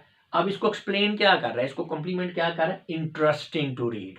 अगर इंटरेस्टिंग टू रीड, अब इसकी सेंस को कंप्लीट कर रहा है ये जो आपका द मूवी इज, अब मूवी इज कोई समझ नहीं आ रही, आगे जब आएगा थ्रिलिंग टू वॉच तो ये कॉम्प्लीमेंट जो है ये कंप्लीट कर रहा है उसके मीनिंग को। Alia seems charming lady. तो लिहाजा जब आपका पार्टिसिपल जो है ये ऑक्सिलरी वर्ब के कॉम्प्लीमेंट के तौर पर यूज हो तो इसका मतलब ये है कि ये उस सेंटेंस का जो प्रीडिकेट है उसका एक इंपॉर्टेंट पार्ट है। नेक्स्ट देखते हैं if present participle is made from transitive verb it takes an object. तो ये कॉमन सेंस वाली बात है। ट्रांजिटिव वर्ब होता ही वो है जो कि अपने साथ एक ऑब्जेक्ट को लेता है अपने मैसेज को कन्वे करने के लिए कंप्लीट। तो अगर आप ट्रांजिटिव वर्ब से बना रहे हैं पार्टिसिपल तो डेफिनेटली आपको फिर इसके आगे एक ऑब्जेक्ट यूज करना पड़ेगा, उसके बगैर उसका मैसेज क्लियर नहीं होगा। जैसे कि we saw a student carrying, तो कोई पता नहीं चाह रहा क्योंकि कैरी बेसिकली एक आपका क्या है, ट्रांजिटिव वर्ब है, इसके साथ ये आईएनजी लगा के हमने इसको प्रेजेंट पार्टिसिपल की शेप दी है। अ बंडल ऑफ पेपर्स, तो ये आपका ऑब्जेक्ट है, ये नहीं होगा अ बंडल ऑफ पेपर तो मैसेज क्लियर नहीं होगा। We instructed a worker shifting, अब यहाँ पे अगर आप रुक जाते हैं तो बेसिकली आपका ये जो वर्ब है शिफ्ट, ये भी ट्रांजिटिव है और आईएनजी लगा के हमने इसको प्रेजेंट पार्टिसिपल तो किया है, लेकिन जब तक इसके साथ ऑब्जेक्ट नहीं आएगा बात क्लियर नहीं होगी। We instructed a worker shifting a heavy machine, तो अब बात समझ में आ रही है। नेक्स्ट है the present participle represent the sound second activity after the completion of the first. जी, तो प्रेजेंट पार्टिसिपल का काम ये भी है कि एक ही सेंटेंस के अंदर एक एक्टिविटी के कंप्लीट होने के बाद जो दूसरी एक्टिविटी होती है इस तरह की सिचुएशन को रिप्रेजेंट करने के लिए भी यूज होता है। अब एग्जांपल्स देखेंगे तो आपको क्लियर हो जाएगा। Finishing the task we went out for the rest. अब यहाँ पे दो काम है, एक टास्क को फिनिश करने का काम है और दूसरा काम है और दूसरा बाहर जाने का, रेस्ट करने के लिए। तो ये फिनिशिंग द टास्क खत्म हो गया और उसके बाद जो है उसके बाद हम बाहर चले गए। तो ये जो आपका पार्टिसिपल है फिनिशिंग, इसने क्या किया, इसने जो है इसकी वजह से आपको सेकंड एक्टिविटी जो है, यानी ये फर्स्ट एक्टिविटी को ज़ाहिर कर रहा है तो उसके बाद सेकंड एक्टिविटी जो है आपके सामने आ रही है। तो ये रिप्रेजेंट करता है, यानी जब एक एक्टिविटी के बाद कोई दूसरी एक्टिविटी आ रही है तो उसको रिप्रेजेंट करने के लिए हम किसे यूज करते हैं, प्रेजेंट पार्टिसिपल को। आगे भी देखें, writing a report she left the office, basically आपकी सेकंड एक्टिविटी क्या है, शी लेफ्ट द ऑफिस, लेकिन उससे पहले क्या आ रहा है, राइटिंग ए रिपोर्ट। तो ये राइटिंग आपका प्रेजेंट पार्टिसिपल है। Washing our hands, we took the lunch, तो बिल्कुल ऊपर वाले सेंटेंसेस की तरह ये भी। नेक्स्ट है present participle may be modified by an adverb. जी, तो आपको पता है कि आपका पार्टिसिपल जो है ये एडजेक्टिव का रोल भी प्ले कर रहा है और ये वर्ब का रोल भी प्ले कर रहा है। और एडवर्ब एक ऐसी चीज़ होती है, एक ऐसा पार्ट ऑफ स्पीच है जो एडजेक्टिव को किसी दूसरे एडवर्ब को और वर्ब को जो है मॉडिफाई करता है। और डेफिनेटली क्योंकि ये वर्ब भी है तो एडवर्ब तो इसको मॉडिफाई करेगा ही। आप देख सकते हैं, swiftly climbing up the wall the baby surprised us all. अब यहाँ पे क्लाइंबिंग क्या है, ये आपका प्रेजेंट पार्टिसिपल है, लेकिन इससे पहले स्विफ्टली, स्विफ्टली जो है इसको मॉडिफाई कर रहा है क्लाइंबिंग को, यानी चढ़ा जा रहा था। किस तरह से चढ़ा जा रहा था, आहिस्तगी से, यानी धीरे से, स्विफ्टली। तो ये आपका फिर एडवर्ब है। इसी तरह frankly speaking he is not my friend. अब यहाँ पे स्पीकिंग क्या है, पार्टिसिपल है, इसको क्वालिफाई क्या कर रहा है, फ्रेंकली, यानी ये उसकी हालत को बता रहा है। बोला जा रहा था, किस तरह से बोला जा रहा था, फ्रेंकली, फ्रेंकली बोला जा रहा है, ठीक है ना। तो लिहाजा ये इसका एडवर्ब है। नेक्स्ट देखें, present participle may also be modified by an adverb of degree. जी, तो एडवर्ब ऑफ डिग्री इसके साथ लग सकता है क्योंकि ये एडजेक्टिव भी है। और आपको पता है कि जो डिग्रीज ऑफ कंपैरिजन होते हैं वो आपके होते हैं उसमें एडजेक्टिव में भी होते हैं। और यहाँ पे चूंकि एडवर्ब है तो एडवर्ब की भी डिग्रीज होंगी। तो जैसा कि अभी आपके पास एडवर्ब डिग्री वाले एडवर्ब्स हैं, very, too, quite and rather etcetera, और भी हो सकते हैं। तो डिग्रीज जो एडवर्ब की जो है एडवर्ब ऑफ डिग्रीज, सॉरी मैं आपको बताने में थोड़ी कंफ्यूजन होगी, जो एडवर्ब ऑफ डिग्रीज हैं, यानी जो किसी डिग्री को, यानी किसी चीज के कम या ज्यादा होने को या उसकी इंटेंसिटी को एक्सप्रेस करने वाले जो एडवर्ब होते हैं, जैसा कि वेरी, टू, क्वाइट, रेदर वगैरह, इस तरह के जो एडवर्ब हैं वो भी मॉडिफाई करते हैं प्रेजेंट पार्टिसिपल को। जैसा कि it was a very thrilling experience, तो यहाँ पे थ्रिलिंग जो है ये आपका क्या है, प्रेजेंट पार्टिसिपल है। वेरी नहीं होगा, फिर भी सेंटेंस आपका कंप्लीट है, लेकिन वेरी उसको इंटेंसिफाई कर रहा है, उसकी डिग्री को बता रहा है कि थ्रिलिंग तो था ही, लेकिन बहुत ज्यादा थ्रिलिंग था, ठीक है। It was the most interesting movie I have ever watched. तो यहाँ पे भी अगर मोस्ट नहीं होगा, it was a interesting movie, ये भी कंप्लीट है, लेकिन ये मोस्ट जो है ये उसकी स्टेट को बता रहा है, उसको इंटेंसिफाई कर रहा है, एक तरह से उसकी डिग्री को बता रहा है कि किस हद तक इंटरेस्टिंग थी, सबसे ज्यादा इंटरेस्टिंग थी, यानी आज तक जितनी भी देखी थी उनमें सबसे ज्यादा इंटरेस्टिंग थी। Alia is rather hard working, अगर आलिया इज हार्ड वर्किंग तो फिर भी बात क्लियर है, लेकिन आलिया इज हार्ड वर्किंग, जी हार्ड वर्किंग है, किस हद तक हार्ड वर्किंग है, कितनी हार्ड वर्किंग है, तो उसकी ये डिग्री को एक्सप्रेस करने के लिए यहाँ पे लग सकता है Alia is rather hard working, Alia कदरे जो है वो हार्ड वर्किंग है।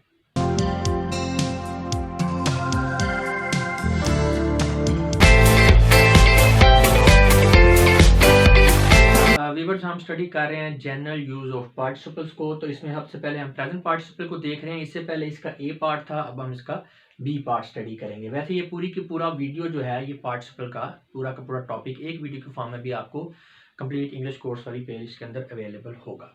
ये तो बात करते हैं because participle may qualify nouns or pronouns, so in this regard they behave like adjective. जी, ये तो एक एस्टेब्लिश ट्रूथ है, क्योंकि ये नाउन और प्रोनाउन को क्वालिफाई करते हैं तो इसलिए ये एडजेक्टिव की तरह रोल प्ले करते हैं।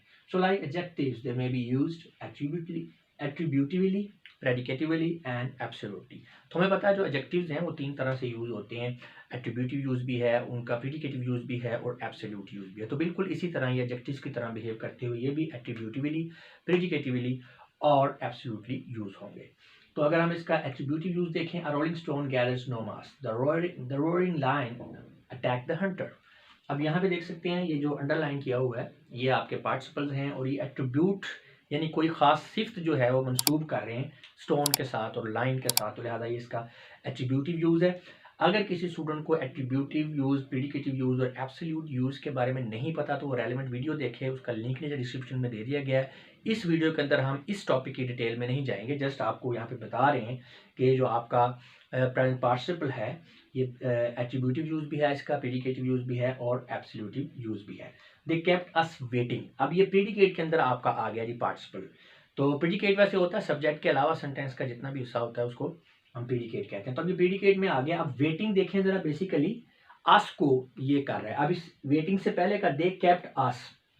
अब यहाँ पे अस क्या है, ऑब्जेक्ट है, वेटिंग इस ऑब्जेक्ट को क्वालिफाई कर रहा है और ये प्रेडिकेटिवली जो है ये यूज हुआ है। इसी तरह she left the baby weeping, weeping participle है, ये बेबी को मॉडिफाई कर रहा है कि बेबी वीप रो रहा है, तो लिहाजा ये प्रेडिकेटिव में यूज हुआ है और ये ऑब्जेक्ट को मॉडिफाई कर रहा है। नेक्स्ट में जो टैटर्ड है ये सब्जेक्ट को मॉडिफाई कर रहा है क्योंकि ड्रेस जो है ये फटा पुराना है। और यहाँ पे जो वरीड है ये मॉडिफाइंग द सब्जेक्ट, ये सब्जेक्ट को मॉडिफाई कर रहा है क्योंकि जो परेशान है वो लड़की है, तो लड़की इस सेंटेंस में सब्जेक्ट है। अब हम आते हैं एब्सोल्यूट यूज की तरफ। A participle may also be used absolutely with a noun or pronoun gone before it। तो जो आपका ये जो है पार्टिसिपल ये एब्सोल्यूट यूज भी है, उसमें ये होता है कि इससे पहले कोई नाउन या प्रोनाउन आएगा तो उसके साथ मिल के ये एब्सोल्यूट जो है यूज अपना रिप्रेजेंट करेगा। जैसे God willing we will certainly succeed, अब विलिंग इसमें पार्टिसिपल है, इससे पहले नाउन गॉड आ रहा है और ये एब्सोल्युटली यूज हो रहा है। एब्सोल्यूट का मतलब है कि इसे मजीद एक्सप्लेनेशन की जरूरत नहीं है, मुकम्मल हो जाता है इसका मीनिंग। गॉड विलिंग अल्लाह ने चाहा, वी विल सर्टनली सक्सीड हम जरूर कामयाब हो जाएंगे। The office being set we started the job, अब ऑफिस बीइंग सेट, अब बीइंग सेट यहाँ पे क्या है पार्टिसिपल है, उससे पहले नाउन आ गया, the office being set we started the job. Next है the road being smooth they increase the speed, the sea being torment we didn't go for sail, तो weather permitting we played a match। In all such sentences the participle with the noun, a pronoun, preceding forms and independent phrase। जी ये जो आपका participle है, जैसे कि God willing हमने पढ़ा, तो उससे पहले एक नाउन होगा या प्रोनाउन होगा, तो ये पार्टिसिपल और जो नाउन या प्रोनाउन है जो इससे पहले आ रहा है ये मिलके एक इंडिपेंडेंट आज़ाद फ्रेज बनाते हैं। आज़ाद से मुराद ये है कि ये एब्सोल्यूट है, इसे मजीद एक्सप्लेनेशन की जरूरत नहीं। गॉड विलिंग दूसरे के साथ जो है ना, मतलब दूसरा कोई उसका हिस्सा जो सेंटेंस का है वो इसको एक्सप्लेन नहीं कर रहा, ठीक है ना, ये अपने मीनिंग में कंप्लीट है। इसी तरह ऑफिस बीइंग सेट, ऑफिस जो है वो सेट हो गया था जब, तो ये भी एक कंप्लीट है। तो ये इंडिपेंडेंट फ्रेज हम इसे इसलिए कहेंगे कि ये डिपेंड नहीं कर रहा सेंटेंस के दूसरे हिस्से पर अपने मैसेज को कंप्लीट कन्वे करने के लिए, तो which is called as absolute phrase. तो इसीलिए हम इसे एब्सोल्यूट फ्रेज कहते हैं क्योंकि ये इंडिपेंडेंट है। And the noun and pronoun so used with the participle in an absolute phrase is recorded as nominative absolute. हाँ जी, तो जो आपका नाउन या प्रोनाउन जो है वो आपके एब्सोल्यूट फ्रेज के अंदर इस तरह से यूज हुआ है उसे हम नॉमिनेटिव एब्सोल्यूट कहेंगे, जैसा कि यहाँ पे गॉड है या ऑफिस है। इसी तरह नेक्स्ट है however such an absolute phrase can easily be changed into a subordinate clause। जी ये जो आपका absolute phrase है, इसी absolute phrase को हम subordinate clause के अंदर कन्वर्ट कर सकते हैं। अब अगर आपको phrase and clauses का नहीं पता तो ये मुश्किल हो जाएगा समझने को, इसलिए आप रेलिवेंट वीडियो देख लें, लिंक नीचे डिस्क्रिप्शन में दे दिया क्योंकि उसकी डिटेल में मैं नहीं जा सकता। तो यहाँ पे अब ये आप देख सकते हैं कि हम बड़ा इजीली इसको सबऑर्डिनेट क्लास जो है बना सकते हैं एब्सोल्यूट फ्रेज को। वो किस तरह से देखें, God willing we will certainly succeed, अब ये आपका एब्सोल्यूट फ्रेज है गॉड विलिंग। अब देखिए इसको सबऑर्डिनेट क्लास कैसे बनाते हैं, we will certainly succeed if God is willing. God willing को हमने यहाँ पे अब क्लास ऑफ कंडीशन बना दिया है जो कि एक सबऑर्डिनेट क्लास है, इफ गॉड इज विलिंग, और वी विल सर्टनली सक्सीड इसको हम पहले लेंगे। अब इसकी ट्रांसलेशन और इस सेंटेंस की ट्रांसलेशन बिल्कुल सेम है, लेकिन इनकी स्ट्रक्चर्स में आप वेरिएशन देख रहे हैं कि यहाँ पे हमने एब्सोल्यूट फ्रेज लिया और उसके साथ नॉमिनेटिव एब्सोल्यूट ले लिया। यहाँ पे हमने क्या किया, सबऑर्डिनेट क्लॉज है जो कि क्लॉज ऑफ कंडीशन है उसे बना दिया। इसी तरह अगर दूसरे सेंटेंस को लें, the office being set we started the job. The office being set ये क्या है, ये आपके पास एब्सोल्यूट फ्रेज है। अब हम इसको आगे ले गए, ठीक है, इसको हमने क्लॉज बनाना है, तो वी स्टार्टेड द जॉब पहले आ जाएगा, we started the job when the office was set. अब ये बिल्कुल ट्रांसलेशन उसकी भी सेम है, उसकी भी सेम है, मफहूम मैसेज सेम है, लेकिन स्ट्रक्चर डिफरेंट है। वहाँ पे एब्सोल्यूट फ्रेज था और ऑफिस था जो कि नॉमिनेटिव एब्सोल्यूट था। यहाँ पे हमने क्या किया, एब्सोल्यूट फ्रेज को हमने जो है सबऑर्डिनेट क्लॉज बना दिया और इसकी जो सेंस है उसके मुताबिक ये क्लॉज ऑफ टाइम बन रही है क्योंकि इसमें टाइम का जिक्र है। और वो पहले वाली में शर्त थी कि अगर अल्लाह राजी होगा तो वो क्लॉज ऑफ कंडीशन थी। इसी तरह अगर हम इसको देखें, the road being smooth they increase the speed. अब इसमें भी ये जो हमारा एब्सोल्यूट फ्रेज है इसको हम भी सबऑर्डिनेट क्लॉज बना देंगे, दे increase the speed because the road was smooth. तो अब इन दोनों का सेम मीनिंग है, ट्रांसलेशन सेम होगी लेकिन स्ट्रक्चर डिफरेंट है। यहाँ पे एब्सोल्यूट फ्रेज है आपका द रोड बीइंग स्मूथ, इसको हमने क्या बना दिया है, यहाँ पे क्लॉज ऑफ सबऑर्डिनेट क्लॉज बना दिया है।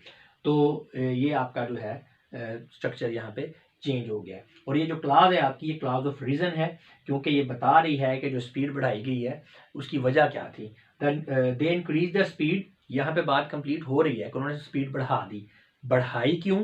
Because the road was smooth. अब ये उसके रीजन बता रहे हैं, ठीक है, तो लिहाजा ये क्लॉज ऑफ रीजन है।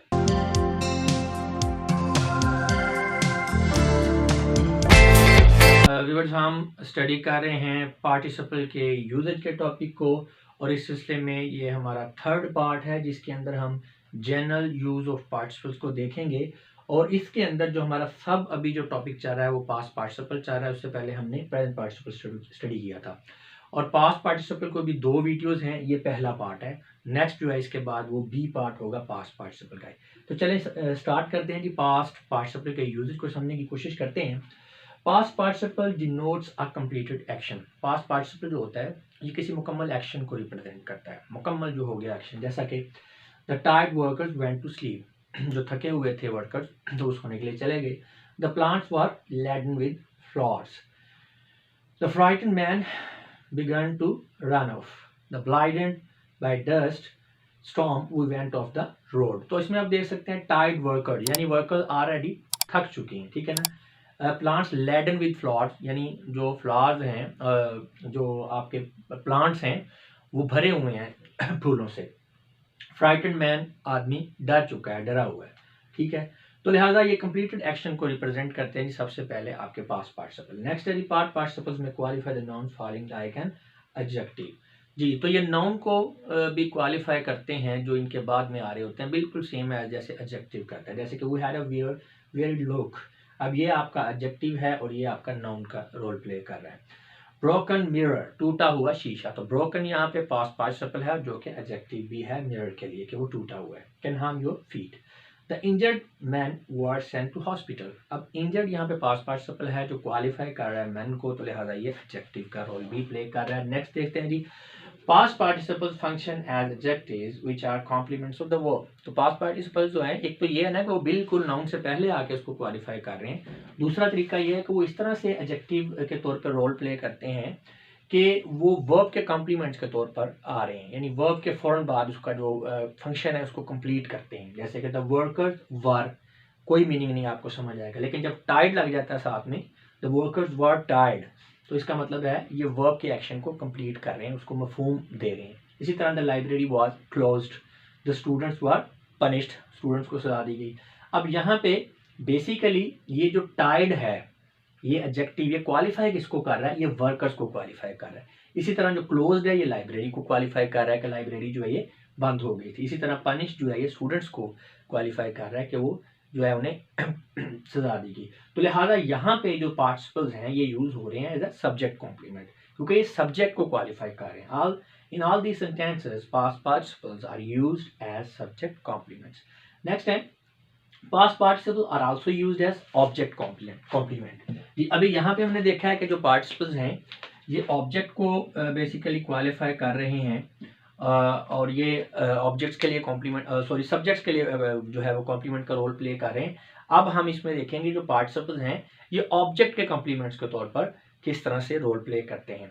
तो we saw the man injured, हमने एक आदमी देखा जो कि जख्मी था। अब मैन बेसिकली यहाँ पे क्या है? ऑब्जेक्ट है।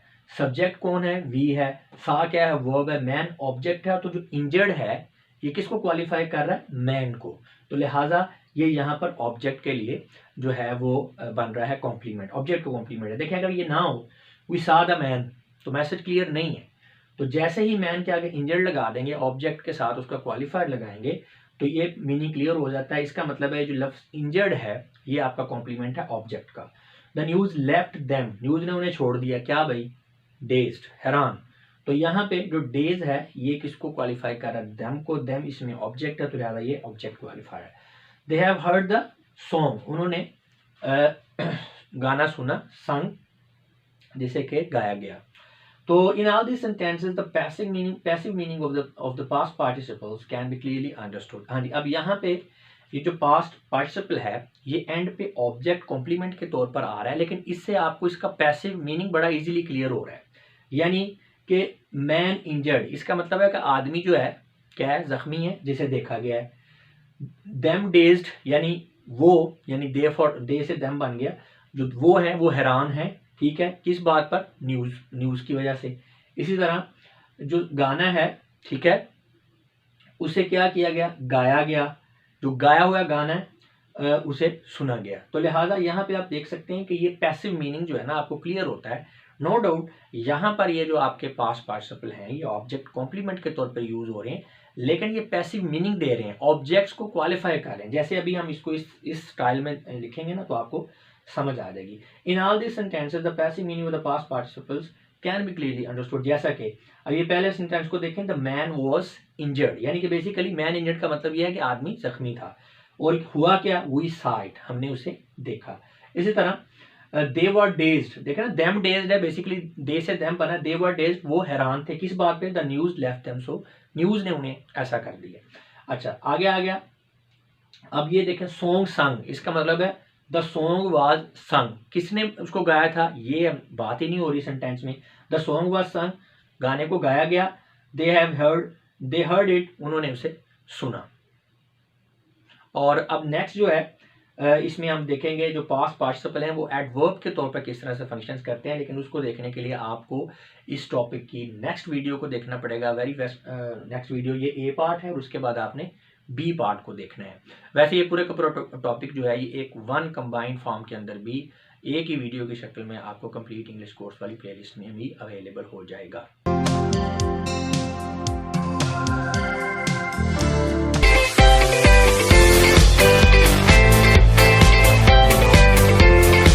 व्यूअर्स हम स्टडी कर रहे हैं पार्टिसिपल के यूजेज के टॉपिक को, और इस सिलसिले में भी हम पास्ट पार्टिसिपल को यूज जो है उसको समझने की कोशिश कर रहे हैं। और इस हवाले से हमारी ये बी वीडियो है पास्ट पार्टिसिपल के यूजेज के हवाले से। इससे पहले जो ए पार्ट है इसका वो नेक्स्ट वीडियो जो प्रीवियस वीडियो है इसके अंदर एक्सप्लेन कर दिया गया है जी। तो अभी हम देखेंगे कि जो पास्ट पार्टिसिपल है ये एडवर्ब की तरह भी फंक्शन करता है। कैसे, ही वॉकड आउट ऑफेंडेड, वो चला गया, किस तरह चला गया, गुस्से से। अब ये जो ऑफेंडेड है बेसिकली ये जो वर्ब वॉक है इसको मॉडिफाई कर रहा है, उसको उसकी मजीद एक्सप्लेनेशन कर रहा है। तो लिहाजा ये पास्ट पार्टिसिपल तो है लेकिन यहाँ पे ये एडवर्ब के तौर पे रोल प्ले कर रहा है। इसमें आप कंपेयर भी कर सकते हैं, जैसे he walked out very swiftly, अब यहाँ पे ये एडवर्ब है, प्योर आपको नजर आ रहा है एडवर्ब। ये वॉक जो हमारा वर्ब है उसको मॉडिफाई कर रहा है तो इसलिए ये एडवर्ब है। अब यहाँ पे जो ऑफेंडेड है जो पास्ट पार्टिसिपल है ये भी वही काम कर रहा है, वर्ब वॉक को इसी तरह से ये मॉडिफाई कर रहा है जिस तरह के यहाँ पे स्विफ्टली कर रहा है, तो लिहाजा ये एडवर्ब का काम कर रहा है। नेक्स्ट है Alia left the hospital completely cured, Alia ने हॉस्पिटल छोड़ दिया। लेफ्ट, कैसे छोड़ा, अब लेफ्ट को एक्सप्लेन कर रहा है, लेफ्ट को मॉडिफाई कर रहा है, क्या चीज, कंप्लीटली क्योर्ड। अब क्योर्ड क्या है, ये यहाँ पे पास्ट पार्टिसिपल है और ये एडवर्ब का रोल प्ले कर रहा है। इसी तरह Nawaz return home greatly upset. They help to form adjectival phrases qualifying the noun placed before them। जी, तो ये आपके जो पास्ट पार्टिसिपल हैं ये एडजेक्टिवल फ्रेजेस भी बनाते हैं और उनका काम बिल्कुल ऐसे ही होता है कि जैसे आम एडजेक्टिव जो है जो बाद में आ रहा होता है अपने से पहले वाले नाउन को जो है वो क्वालिफाई करता है। जैसा कि अभी the bananas plucked yesterday are still fresh, जो केले कल तोड़े गए थे अभी तक फ्रेश हैं। अब यहाँ पे बनानास ये क्या है, नाउन, प्लक्ड यस्टरडे जो कल तोड़ेगी। अब ये प्लक्ड यस्टरडे ये एक फ्रेज है और ये किसको मॉडिफाई कर रहा है, किसको क्वालिफाई कर रहा है, बनानास को, बनानास की एक्सप्लेनेशन कर रहा है। बनानास कौन से बनानास, जो कल तोड़ेंगे, तो लिहाजा ये आपका एडजेक्टिवल फ्रेज है। इसी तरह द मशीन्स, कौन सी मशीन्स जी, स्टोलन फ्रॉम द फैक्ट्री, जिन्हें फैक्ट्री से चुराया गया। तो अब स्टोलन फ्रॉम द फैक्ट्री ये एडजेक्टिवल फ्रेज है जो कि मशीन्स को क्वालिफाई कर रहा है। हैव बीन रिकवर्ड, बरामद हो गई हैं। वर्कर्स, कौन से workers, injured in the blast, जो कि धमाके में जख्मी हुए। इंजर्ड इन द ब्लास्ट ये क्या है, ये एडजेक्टिवल फ्रेज है जो कि वर्कर्स जो हमारा नाउन है उसको क्वालिफाई कर रहा है। तो लिहाजा ये जो फ्रेज है ये एडजेक्टिवल फ्रेज है। आर शिफ्टेड टू हॉस्पिटल, उन्हें हॉस्पिटल मुंतकिल कर दिया गया।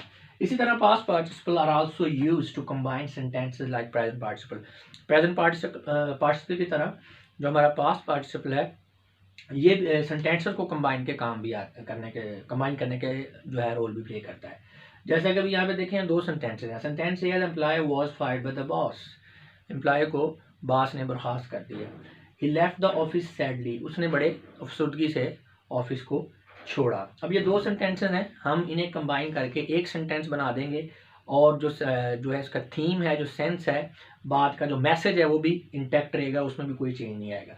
The above sentences can be combined into one by using a past participle. जैसे fired by the boss, the employee left the office sadly. तो ये ऊपर वाले दो सेंटेंस हैं, यहाँ पे एक सेंटेंस है, मफहूम दोनों का एक है। अब यहाँ पे मैच्योरिटी भी है, खूबसूरती भी है। तो यहाँ पे हमने क्या किया, ये हमारे पास जो पार्टिसिपल फायर्ड है इसको हमने यूज करते हुए दोनों सेंटेंसेस को कंबाइन कर दिया। नेक्स्ट देखें, बिल्कुल इसी तरह, she was hit by a car, she was injured. अब दो सेंटेंसेस हैं, इन्हें भी हम इकट्ठा कर लेंगे पास्ट पार्टिसिपल को यूज करते हुए। Hit by a car, she was injured. तो यहाँ पे आप देख सकते हैं ये जो पास्ट पार्टिसिपल हिट है इसने दो जो आपके सेंटेंसेस हैं उसको कंबाइन करके एक सेंटेंस की शक्ल दे दी है।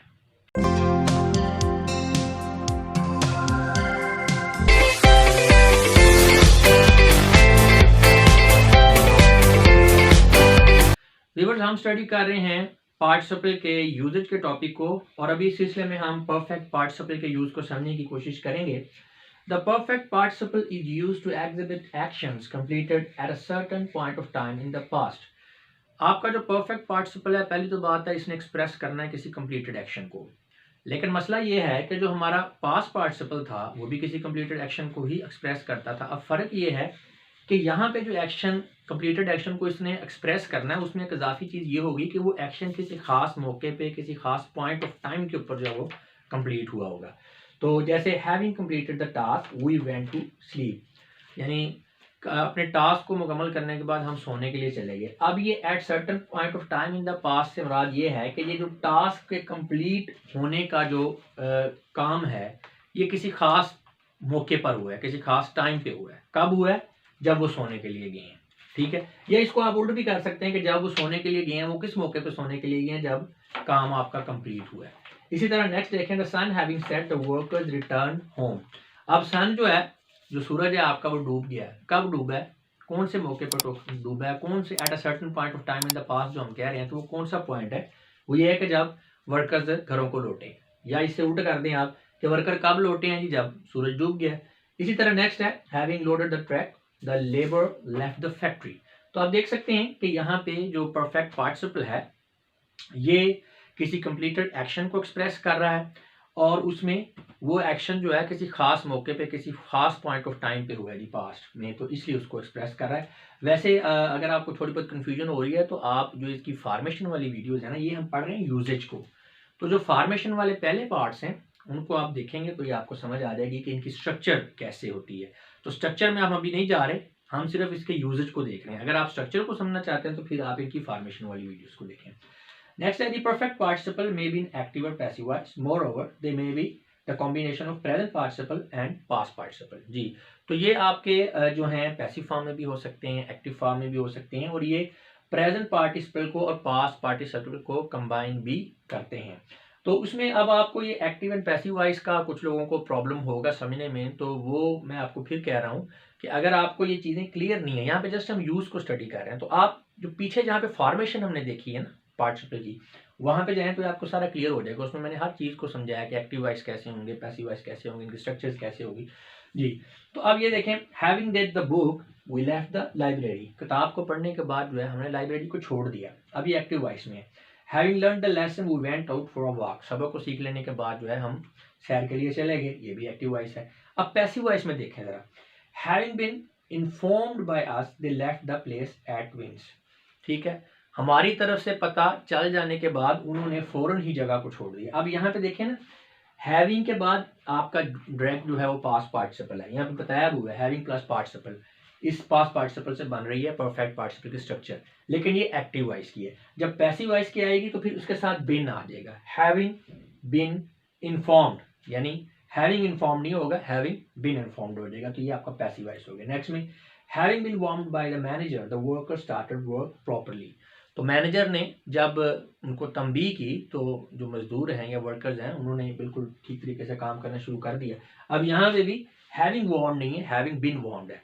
तो अगर बिन नहीं है तो इसका मतलब एक्टिव वॉइस में है, और अगर बिन है तो इसका मतलब है पैसिव वॉइस में। अच्छा, इसका मैं समझाता भी हूँ कि ये किस तरह से, आगे सारी डिटेल में आपको क्लियर हो जाएगा।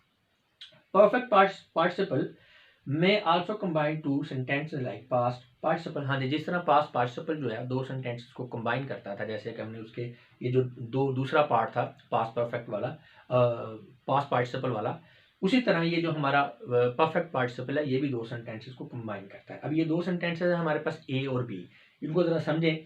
The match has been stopped, match रुक गया है। द स्टेडियम सीम्स वैकेंट, जो आपका स्टेडियम है वो आपको खाली नजर आ रहा है। तो अब इन दोनों सेंटेंसेस को जब हम कंबाइन करेंगे तो इसके लिए हम यूज करेंगे perfect participle. The match having been stopped, the stadium seems vacant.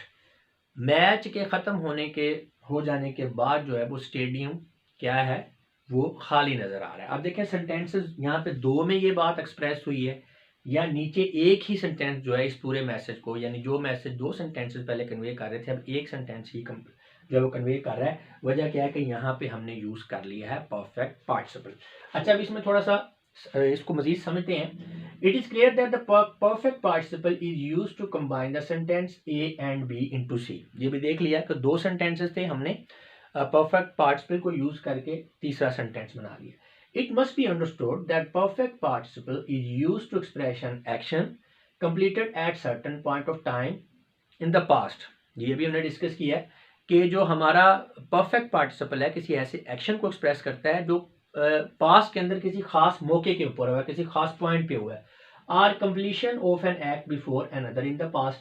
हाँ जी, तो इसकी एक निशानी ये भी है कि ये पास्ट जो सॉरी आपका परफेक्ट पार्टिसिपल है ये किसी ऐसे एक्शन को, कंप्लीटेड एक्शन को एक्सप्रेस करता है जो पास्ट के अंदर किसी खास मौके के ऊपर हुआ है। या इसकी दूसरी एक्सप्लेनेशन इस तरह से होगी कि ये पास्ट के अंदर किसी ऐसे एक्शन के जो है एक्सप्रेस करता है जो किसी दूसरे एक्शन के बाद कंप्लीट हुआ है। जैसे or completion of an act before another in the past, या आप कह लें कि किसी ऐसे एक्शन को एक्सप्रेस करता है जो पास्ट के अंदर किसी दूसरे एक्शन से पहले कंप्लीट हुआ है। फिर उसको रिपीट कर रहा हूं, परफेक्ट पार्टिसिपल जो है वो किसी ऐसे कंप्लीटेड एक्शन को एक्सप्रेस करेगा जो पास्ट के अंदर किसी खास मौके पे कंप्लीट हुआ है, या पास्ट के अंदर किसी ऐसे एक्शन को एक्सप्रेस करेगा जो कि पास्ट के अंदर ही किसी दूसरे एक्शन से पहले कंप्लीट हुआ है। So if something happens in the past after the completion of some other thing, the thing which occurs first और the thing which causes another thing to happen is always expressed in perfect participle. हाँ जी, ये बात समझने वाली है कि past में जो चीज जो है, दो एक्शन है ना, एक एक्शन हुआ और एक उसके बाद हुआ, तो जो एक्शन पहले कंप्लीट हुआ है दूसरे एक्शन की निस्बत, उसे हम कहेंगे, उसे लिखेंगे हम परफेक्ट पार्टिसिपल में। या इसको हम ऐसे भी कह सकते हैं कि वो वाला एक्शन जो वजह बना है किसी दूसरे एक्शन की पास्ट के अंदर, उसे हम परफेक्ट पार्टिसिपल के अंदर लिखेंगे।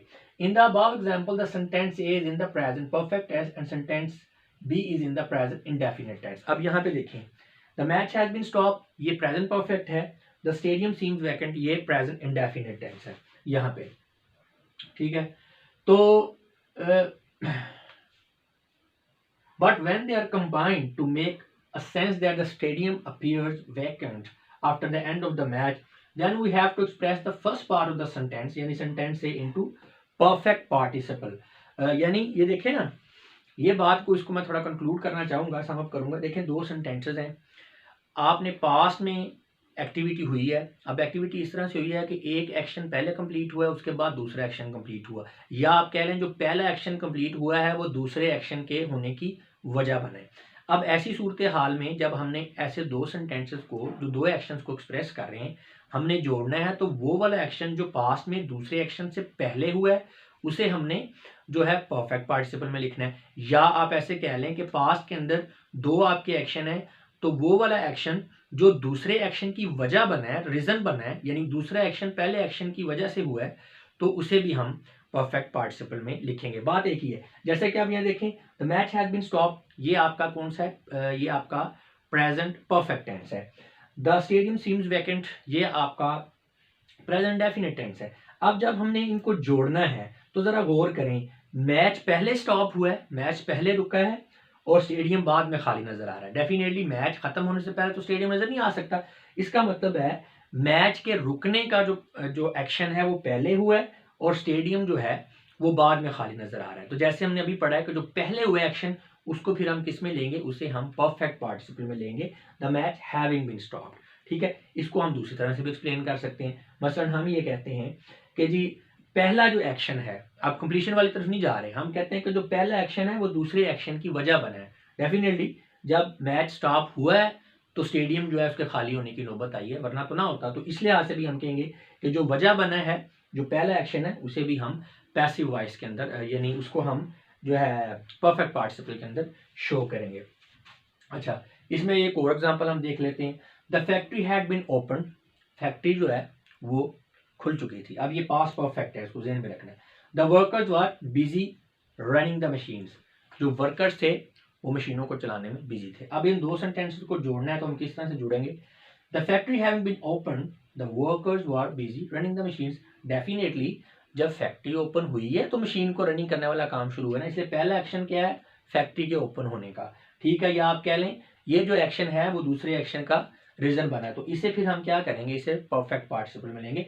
The factory having been open, the workers were busy running the machine. Second part हमने वैसे ही साथ में कंबाइन कर लिए, यहाँ पे भी वो ऐसे ही है, द स्टेडियम सीम्स वैकेंट, उसमें कोई चेंज नहीं है।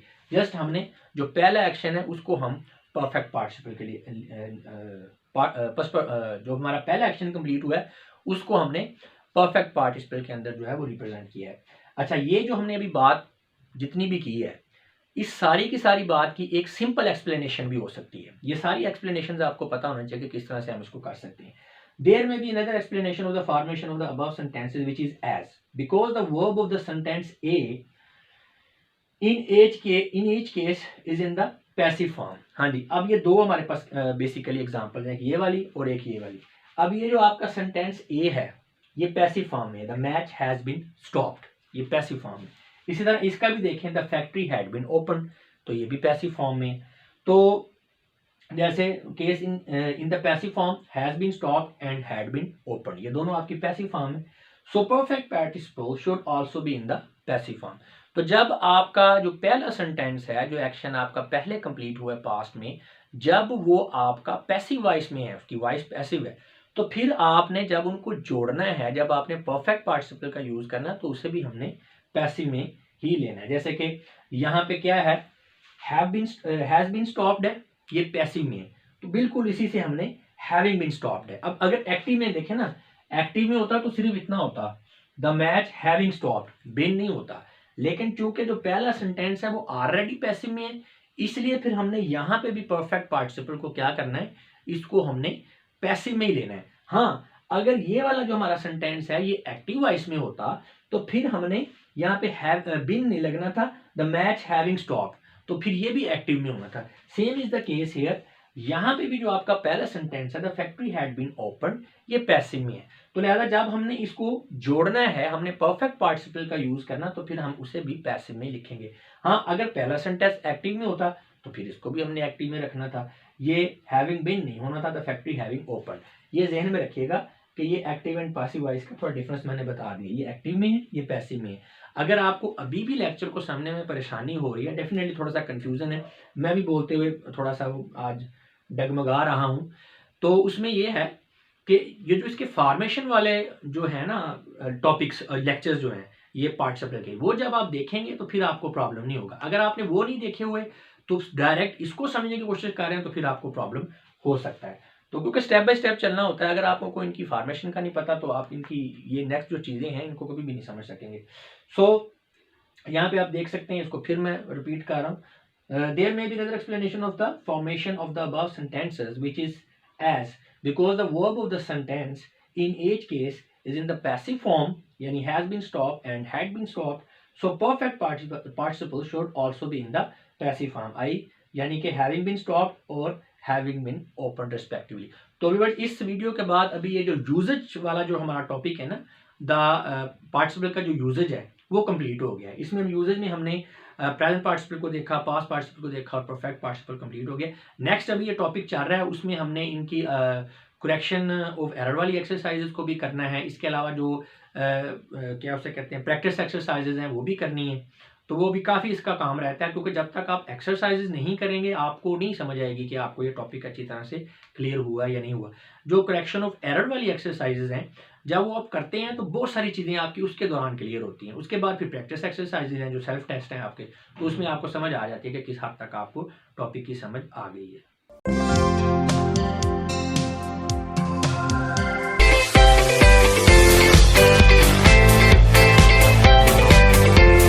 व्यूअर्स, हम स्टडी कर रहे हैं पार्टिसिपल के टॉपिक को, और अभी इस वीडियो में हम इस टॉपिक से रिलेटेड चंद एरर्स और उनकी करेक्शन को डिस्कस करेंगे। तो बात करते हैं सबसे पहले participles with or without a proper subject of reference. हाँ जी, पार्टिसिपल जो है वो ऐसी कौन सी सिचुएशन है जहाँ इनको एक लाजमी तौर पे जो है वो प्रॉपर सब्जेक्ट ऑफ रेफरेंस चाहिए, और कहाँ पे इसके लिए एक्सेप्शन है हमारे पास कि इसके बगैर भी काम चल सकता है। लेकिन ये बड़ा ज़रूरी है इस चीज़ को समझना। बाज़ औक़ात स्टूडेंट्स जो हैं जहाँ पे एक सब्जेक्ट ऑफ रेफरेंस की ज़रूरत होती है वहाँ पे नहीं लगाते, तो सेंटेंस की सेंस और उसका मैसेज बिल्कुल ही कंप्लीट जो है वो चेंज हो जाता है। तो इसी तरह कुछ ऐसी सिचुएशंस हैं जहाँ पे अगर हम प्रॉपर सब्जेक्ट ऑफ रेफरेंस को ना भी यूज़ करें तो फिर भी मैसेज हमारा जो है वो क्लियर हो रहा होता है। तो इन सब चीज़ों को समझना ज़रूरी है। तो चलें स्टार्ट करते हैं। A participle must always have a proper subject of reference. जी, पहली तो बात ये है कि जो एक कॉमन रूल है वो ये है कि आपका जो पार्टिसिपल है उसके पास एक लाजमी तौर पे सब्जेक्ट ऑफ रेफरेंस ज़रूर होना चाहिए, because it's a verb adjective. उसकी वजह यह है कि ये वर्ब एडजेक्टिव है, ये वर्ब भी है और एडजेक्टिव भी है, और एडजेक्टिव डेफिनेटली किसी सब्जेक्ट को यानी नाउन या प्रोनाउन को ही क्वालिफाई कर सकता है। तो डेफिनेटली फिर इसके लिए सब्जेक्ट ऑफ रेफरेंस होना ज़रूरी होता है, क्योंकि ये एडजेक्टिव भी है। And being a verbal adjective it must be attached to some noun और प्रोनाउन। अभी एग्जांपल्स देखते हैं। Having learned the lesson, Ali went out for a walk. अब ये बात की जा रही है हैविंग लर्नड द लेसन, सबक को सीख लेने के बाद। तो ये बात अब किस चीज़ को रेफर कर रही है? ये सारा जो चीज़ है इशारा किसकी तरफ कर रहा है? अली की तरफ के। अली ने जब लेसन याद कर लिया तो वो सैर के लिए चला गया। अब अगर अली ना हो, यहाँ पे सब्जेक्ट ऑफ रेफरेंस ना हो, तो बात तो क्लियर ही नहीं होगी। तो बेसिकली अली जो है ये आपका जो पार्टिसिपल है उसके लिए सब्जेक्ट ऑफ रेफरेंस है। अब यहाँ पे ये नाउन के साथ अटैच है। नेक्स्ट देखें, hit by a car she was injured. Hit by a car, car से टकराने के बाद भी कौन टकराया कार से? रेफरेंस कौन सा है? शी की बात हो रही है, शी है, तो उसके बारे में बात हो रही है कि वो जख्मी हो गई थी क्योंकि वो कार से टकरा गई थी। तो लिहाजा जो हिट बाय अ कार है, यहाँ पे जो आपका पार्टिसिपल है ये किसके साथ जो है इसका जो सब्जेक्ट ऑफ रेफरेंस कौन सा है? शी, जो कि प्रोनाउन है। तो अभी ये चंद एग्जांपल्स हैं, उनमें हम कंपैरेटिव एनालिसिस करते हैं ताकि आपको ज़्यादा अच्छी तरह से क्लियर हो जाए। Observe the difference between incorrect sentence and their correct forms as given below. जी, इस तरफ इनकरेक्ट सेंटेंसेस हैं, इस तरफ जो है वो करेक्ट सेंटेंसेस हैं। अब ये पहला सेंटेंस देखें, standing in the road a car hit him. Road पे खड़े हुए कार ने उसे जो है वो मारा, टकरा दी। लेकिन अगर इसको देखें तो इसकी सेंस एक्चुअली क्लियर नहीं हो रही। वो तो मैंने उर्दू में बात की है ना, तो किसी हद तक आपको समझ आ गया, लेकिन एज इन इंग्लिश आपको देखें तो इसमें सेंस ये बन रही है, as it is the sentence reads as if the car was standing at the road. अब यहाँ पे चूंकि सब्जेक्ट ऑफ रेफरेंस नहीं है तो हमें ऐसे लग रहा है कि जैसे ये जो स्टैंडिंग एट द रोड ये बात की जा रही है कार की, कि कार जो है वो रोड पे खड़ी थी और उसने उसे मार दिया। हालांकि हम ये मैसेज देना चाह रहे हैं कि बंदा रोड के ऊपर खड़ा हुआ था तो उसे कार लग गई। तो यहाँ हम इसको करेक्ट अगर करेंगे तो हमें फिर जो है सब्जेक्ट ऑफ रेफरेंस इसके अंदर डालना पड़ेगा। Standing at the road he was hit by a car, he was hit by. अब यहाँ पे ही जो है ये हमारा सब्जेक्ट ऑफ रेफरेंस है। मैसेज हमारा क्लियर हो गया है कि ही जो है वो रोड के ऊपर खड़ा हुआ था। अब स्टैंडिंग एट द रोड इसके पास सब्जेक्ट ऑफ रेफरेंस नहीं है, तो फिर ये बेसिकली कार को ले रहा है ना सब्जेक्ट ऑफ रेफरेंस, तो ये गलत हो गया। बेसिकली हमारा सब्जेक्ट ऑफ रेफरेंस ही है, तो अब ये ठीक हो गया। या आप इसको एक दूसरी फॉर्म में भी लिख सकते हैं, while he was standing at the road a car hit him, ये भी ठीक है। नेक्स्ट देखें, going up the stairs a venomous snake was scene. अब यहाँ पे भी गोइंग अप द स्टेयर्स ऐसे लग रहा है जैसे बात सांप की हो रही है। सांप को जो है रेफरेंस समझेगा पढ़ने वाला जो आपका रीड कर रहा है सेंटेंस, तो कंफ्यूज हो जाएगा, यानी उसको ऐसे लगेगा कि सांप ही जो है वो सीढ़ियाँ चढ़ रहा था। हालांकि बात यह है कि सांप को तो सिर्फ देखा गया, सीढ़ियाँ कोई और चढ़ रहा था। तो फिर यहाँ पे हमें एक सब्जेक्ट ऑफ रेफरेंस जो ऐड करना पड़ेगा। When we went up the stairs, we saw a venomous snake. तो यहाँ पे आप we जो है ये सब्जेक्ट ऑफ रेफरेंस है। नेक्स्ट देखें, entering the valley, the weather was quite fascinating. तो अब यहाँ पे भी कोई सब्जेक्ट ऑफ रेफरेंस नहीं है, तो ऐसे लग रहा है जैसे वेदर की बात हो रही है कि वेदर जब वैली में इंटर हो रहा था तो वो बड़ा अच्छा लग रहा था, क्योंकि डेफिनेटली जब उसके पास सब्जेक्ट ही नहीं है तो उसने वेदर को सब्जेक्ट लेना है। तो यहाँ पे एंटरिंग द वैली, ये जो आपका पार्टिसिपल है, इसको सब्जेक्ट ऑफ रेफरेंस चाहिए। Entering the valley I found the weather quite fascinating. अब मैसेज क्लियर है कि जब, अब आई क्या है, एंटरिंग द वैली के लिए सब्जेक्ट ऑफ रेफरेंस है। बात क्लियर हो रही है कि जब वैली में एंटर हो रहे थे तो मैंने क्या किया, देखा कि मौसम बड़ा जबरदस्त है। और when I enter the valley the weather was quite fascinating. तो ये भी ठीक है, इस तरह से भी आप इसको लिख सकते हैं। तो ये नीचे वाला नोट जरा पढ़ें। It must be noted that in all the sentences above a missing subject alters the sense and leaves the sentence incorrect, which is then corrected by placing the appropriate subject। जी, तो आप देख सकते हैं कि जब इनमें सब्जेक्ट ऑफ रेफरेंस नहीं था तो सेंटेंस जो है एक तरह से इनकम्प्लीट था, उसकी सेंस नहीं समझ में आ रही थी। लेकिन जैसे ही हमने सब्जेक्ट ऑफ रेफरेंस बीच में ऐड किया, प्लेस किया, तो बात जो है वो क्लियर हो गई। अच्छा, इसमें अब एक्सेप्शन भी है। However, it must always be kept in mind there is one exception to the above rule। above rule यही वाला कि presence of subject of reference, यानी आपका जो पार्टिसिपल है उसको लाजमी तौर पे एक सब्जेक्ट ऑफ रेफरेंस चाहिए। लेकिन इसमें एक एक्सेप्शन है, यानी इसके बगैर भी काम चल सकता है। कब काम चल सकता है इसके बगैर? जब हम यूज कर रहे हैं इम्पर्सनल एब्सोल्यूट। तो इम्पर्सनल एब्सोल्यूट जो है ये क्या है, इसके सिलसिले में हम जो है प्रेजेंस जो सब्जेक्ट ऑफ रेफरेंस के बगैर भी मैसेज कन्वे कर सकते हैं। तो इम्पर्सनल एब्सोल्यूट जो है इसको जरा समझें, ये क्या है। There are few constructions where the participles are left without a proper subject of reference, such a participle is called as impersonal absolute. जी, कुछ पार्टिसिपल ऐसे होते हैं कि उन्हें सब्जेक्ट ऑफ रेफरेंस की जरूरत नहीं होती। अब वो क्यों नहीं होती? क्योंकि वो कॉन्टेक्स्ट ऐसा बन गया होता है, सियाको सबाक एक ऐसा बन गया होता है, कहानी एक ऐसी बन गई होती है कि वहां पे सब्जेक्ट की जरूरत ही नहीं है। सब्जेक्ट के बगैर ही आपका पार्टिसिपल जो है वो मैसेज क्लियर कर रहा है। तो ऐसा पार्टिसिपल जिसे कंप्लीट मैसेज देने के लिए एक सब्जेक्ट ऑफ रेफरेंस की जरूरत नहीं है, वो क्या है, उसे हम कहते हैं इम्पर्सनल एब्सोल्यूट। और ये जहन में रखना है, इम्पर्सनल एब्सोल्यूट के अलावा जहां पे भी पार्टिसिपल है उसको सब्जेक्ट ऑफ रेफरेंस की जरूरत है। अब यहाँ पे इम्पर्सनल एब्सोल्यूट की हम जरा एग्जांपल्स देखें तो आपको क्लियर हो जाएगा कि किस आखिर क्या वजह है कि इनको सब्जेक्ट ऑफ रेफरेंस नहीं चाहिए। देखें, taking every problem into consideration, the manager was perfectly justified in taking those steps. अब basically taking every problem into consideration, अब यहाँ पे आप देख सकते हैं कि बात ही कुछ इस तरह से बन रही है कि अलहदा से आपको सब्जेक्ट ऑफ रेफरेंस की जरूरत पढ़ ही नहीं रही। बल्कि आप कह सकते हैं कि यहाँ पे एक्चुअल में इस सेंटेंस के अंदर तो क्योंकि मैनेजर ने ही हर चीज को कंसीडर किया है, हर प्रॉब्लम को, तो डेफिनेटली इसके लिए सब्जेक्ट ऑफ रेफरेंस जो है वो मैनेजर ही बन रहा है। Owing to her skills, she managed to cope up with the situation। ठीक है, next, considering her efforts she should have achieved the first prize. अब यहाँ पे देखें ना, owing to her skills, अब ये बेसिकली ये जो owing to her skills है, यहाँ पे आप पार्टिसिपल का यूज भी देख रहे हैं, शी को ये रेफर नहीं कर रहा, ठीक है ना। यहाँ पे बेसिकली मीनिंग इस तरह से आ रहा है कि अगर एक बंदा उसकी जो है आप कहें महारत को कंसीडर करे तो जो है वो उसने जो है मैनेज कर लिया है अपना जो है सिचुएशन के साथ कोप करना। तो यहाँ पे ओइंग टू हर स्किल्स ये जनरल है आपका सब्जेक्ट कि अगर कोई बंदा उसकी जो स्किल्स हैं उसको कंसीडर करे तो। इसी तरह नेक्स्ट देखें, considering her efforts she should have achieve the first prize. तो अगर उसकी जो कोशिशों को जो है कंसीडर किया जाए तो उसे जो है वो प्राइज जीतना चाहिए। अब यहाँ पे कंसीडरिंग हर एफर्ट, ये बेसिकली शी नहीं कंसीडर कर रही है एफर्ट्स को, ये बात ज़हन में रखें। कुछ लोग कंफ्यूज हो सकते हैं कि देखें नहीं यहाँ पे तो शी है, आप जरा कॉन्टेक्स्ट में जाए ना। Considering her efforts, she consider नहीं कर रही अपनी एफर्ट्स को, ये तो कोई और बंदा बात कर रहा है कि जनाब अगर हम उसकी एफर्ट्स को देखें ना तो भाई उसको पहला प्राइज जीतना चाहिए था, इस पर जरा सेंस में जाए। तो शी जो है ये इसका सब्जेक्ट ऑफ रेफरेंस नहीं है, इसका सब्जेक्ट ऑफ रेफरेंस जो है वो इम्प्लाइड है, यानी ये आपका इम्पर्सनल एब्सोल्यूट है, आपको जरूरत नहीं है। बस आप जनरली बात कर रहे हैं कि अगर एक बंदा, जनाब कोई भी बंदा हो सकता है, वो अगर उसकी कंसीडर करे एफर्ट्स को तो भाई उसको मैच जीतना चाहिए, उसको प्राइज जीतना चाहिए। तो ये आपका इम्पर्सनल एब्सोल्यूट है। इसी तरह रफली speaking the सर्मनी will start in 2 hours, इस सेंटेंस से मेरा ख्याल आपको ज्यादा बेहतर समझ आएगी अगर आपको कंफ्यूज हो रहा है तो। देखें अब यहाँ पे सर्मनी जो है, आप कुछ लोग समझेंगे कि देखें जी ये सब्जेक्ट है, नहीं जी, क्योंकि रफली स्पीकिंग का सेरेमनी के साथ कोई तल्लक नहीं है, ठीक है ना, वो तो एक स्टेटमेंट है, ceremony will start in 2 hours.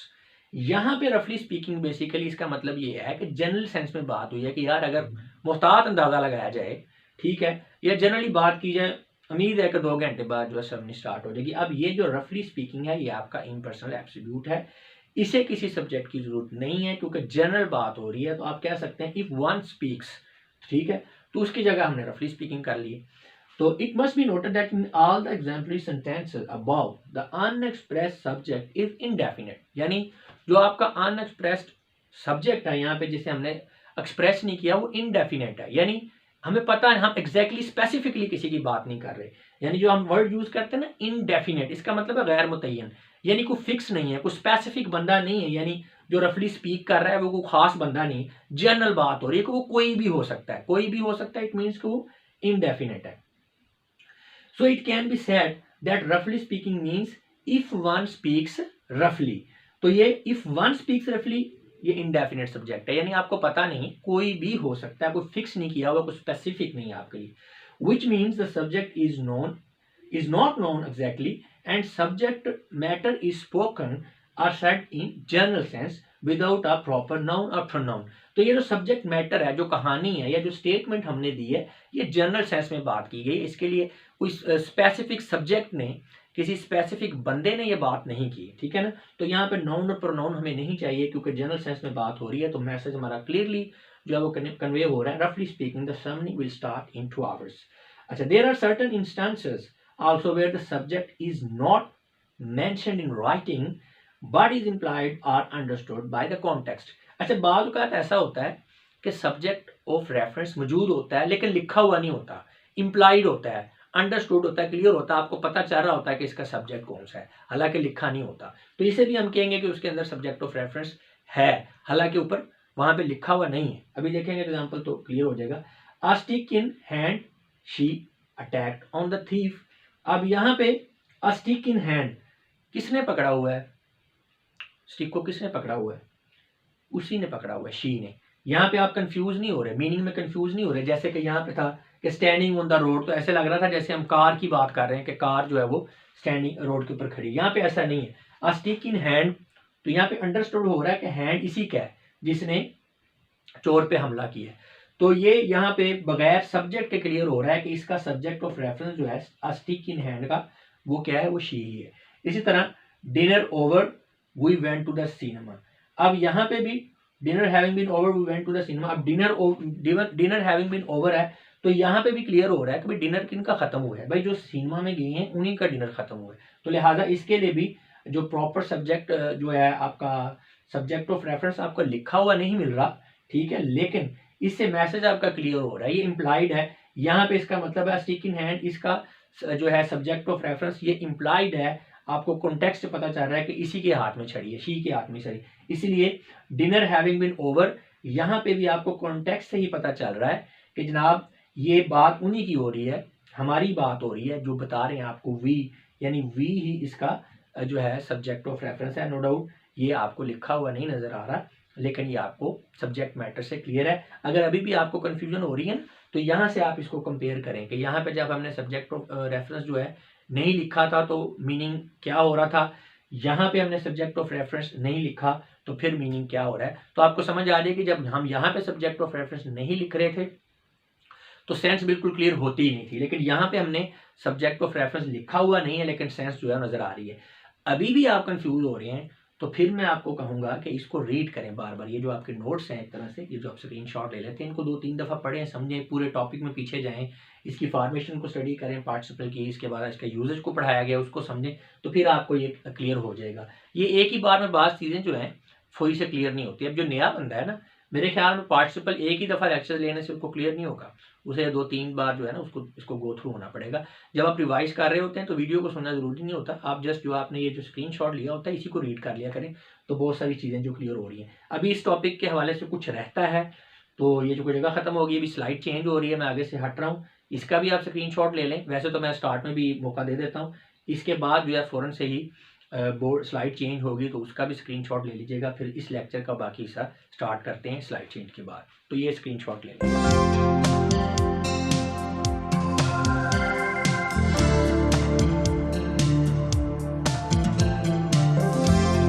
जी, तो जब हम बात करते हैं इम्प्लाइड मीनिंग की, तो उसमें एक चीज़ ये भी है कि अगर आपका जो फ्रेज़ है, वो जो आपको इम्प्लाइड मीनिंग दे रहा है, जैसे हमने पिछली स्लाइड में बात की, उसको समझने में प्रॉब्लम हो रहा है, तो बेहतर ये है कि आप उसे क्लॉज़ के अंदर कन्वर्ट कर लें।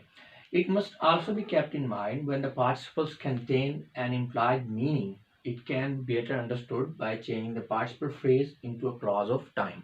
यानी कि आपका जो पार्टिसिपल फ्रेज़ है, उसके होते हुए चूँकि वो इम्प्लाइड मीनिंग दे रहा है, तो कुछ लोगों को प्रॉब्लम हो सकता है, या आप ये समझते हैं कि जो आपका रीडर है वो कंफ्यूज ना हो जाए, तो बेहतर है कि आप उसे क्लॉज में कन्वर्ट कर लें।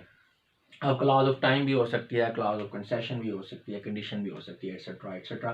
तो अभी हम एग्जांपल्स देखेंगे तो क्लियर हो जाएगा। जैसे कि having done our work we went out for walk. अब यहाँ पे इसमें आप देख सकते हैं कि पार्टिसिपल है, ये फ्रेज है, ये जो अंडरलाइन किए हुए हैं ये सारे फ्रेज हैं, ये क्लॉज है, तो ये लिखा भी हुआ मैंने फ्रेज। अब यहाँ पे definitely having done our work, हमने काम किसने किया है, बात वी की हो रही है, तो मीनिंग इम्प्लॉयड है, पता चल रहा है आपको कि ये बात उन्हीं की हो रही है जो बाहर सैर के लिए गए हैं, लेकिन कंफ्यूजन हो सकती है। तो ये भी ठीक है, गलत नहीं है, लेकिन इसमें आप मजीद क्लैरिटी अगर लाना चाह रहे हैं तो आप इसको, ये जो आपका फ्रेज है, इसको आप क्लॉज में कन्वर्ट कर लें। After we had done our work we went out for a walk। अब ये after we had done our work, ये आपकी क्लॉज ऑफ टाइम बन गई है। मैसेज बड़ा ज़बरदस्त क्लियर है, इसमें कोई किसी किस्म की कोई परेशानी रह नहीं जाती। इसी तरह driving at the top speed he lost the balance. अब ये फ्रेज है और इसके अंदर पार्टिसिपल भी है, तो ये पार्टिसिपल फ्रेज है। अब मीनिंग इम्प्लाइड है, ड्राइव कौन कर रहा है, जिसने बैलेंस खोया है। तो बात तो क्लियर हो रही है, लेकिन अगर आप मजीद क्लैरिटी लाना चाह रहे हैं तो उस फ्रेज को आप क्लॉज में कन्वर्ट कर दें। Because he drove eight top speed he lost the balance। तो यहाँ पे आप बिल्कुल क्लियर हो जाता है। और एग्जांपल्स देखते हैं। possessing all the skills and talents she never achieved a milestone। अब ये स्किल और टैलेंट जो है कौन पोजेस कर रहा है, पार्टिसिपल फ्रेज में जो हम बात कर रहे हैं कि स्किल एंड टैलेंट पोजेस कर रहा है, कौन पोजेस कर रहा है, क्योंकि जिसने कोई माइलस्टोन अचीव नहीं किया उसी की बात हो रही है, तो इम्प्लाइड मीनिंग से ये बात यहाँ पे क्लियर है। लेकिन ज्यादा क्लैरिटी लाना चाह रहे हैं तो आप फ्रेज को क्लॉज में कन्वर्ट कर दें। although she possessed all the skills and talents she never achieved a milestone। एक और एग्जांपल देखते हैं। acting upon my suggestions you will achieve your target। अब suggestions के ऊपर कौन एक्ट करेगा, एम्प्लॉयड मीनिंग से पता चल रहा है कि यू ही करेगा, उसे ही कहा जा रहा है, तो लिहाजा बात तो क्लियर है, लेकिन कुछ बंदों को कंफ्यूजन हो सकती है, तो बेटर ये है कि आप फ्रेज को क्लॉज में कन्वर्ट करें।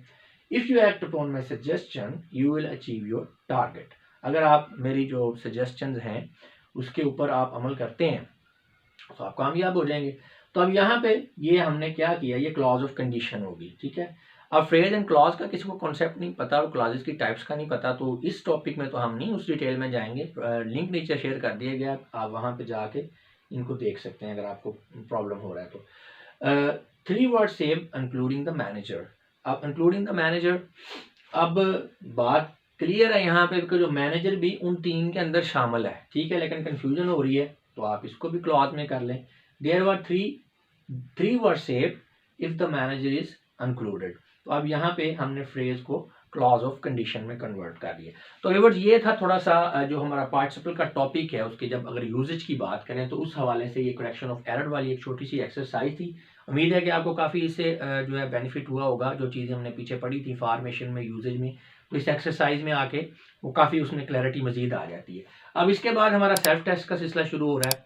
3 हमारे सेल्फ टेस्ट हैं या प्रैक्टिस एक्सरसाइजेज हैं, अभी हम उनको 1 बाय 1 जो है सॉल्व करेंगे, तो उसमें आपको क्लियर हो जाएगा कि आपने जो टॉपिक समझा आपको किस हद तक क्लियर है। पहली एक्सरसाइज करें, अगर रिजल्ट पूरा आ रहा है तो दूसरी ना करें, पीछे जाएं, टॉपिक को रिवाइज करें, फिर सेकंड एक्सरसाइज करें। रिजल्ट अच्छा है तो थर्ड पे जाएं, वरना फिर पीछे जाके थर्ड एक्सरसाइज को जो आप सॉल्व करें, इससे बेटर आज जो है ना आपकी अच्छी तैयारी होगी।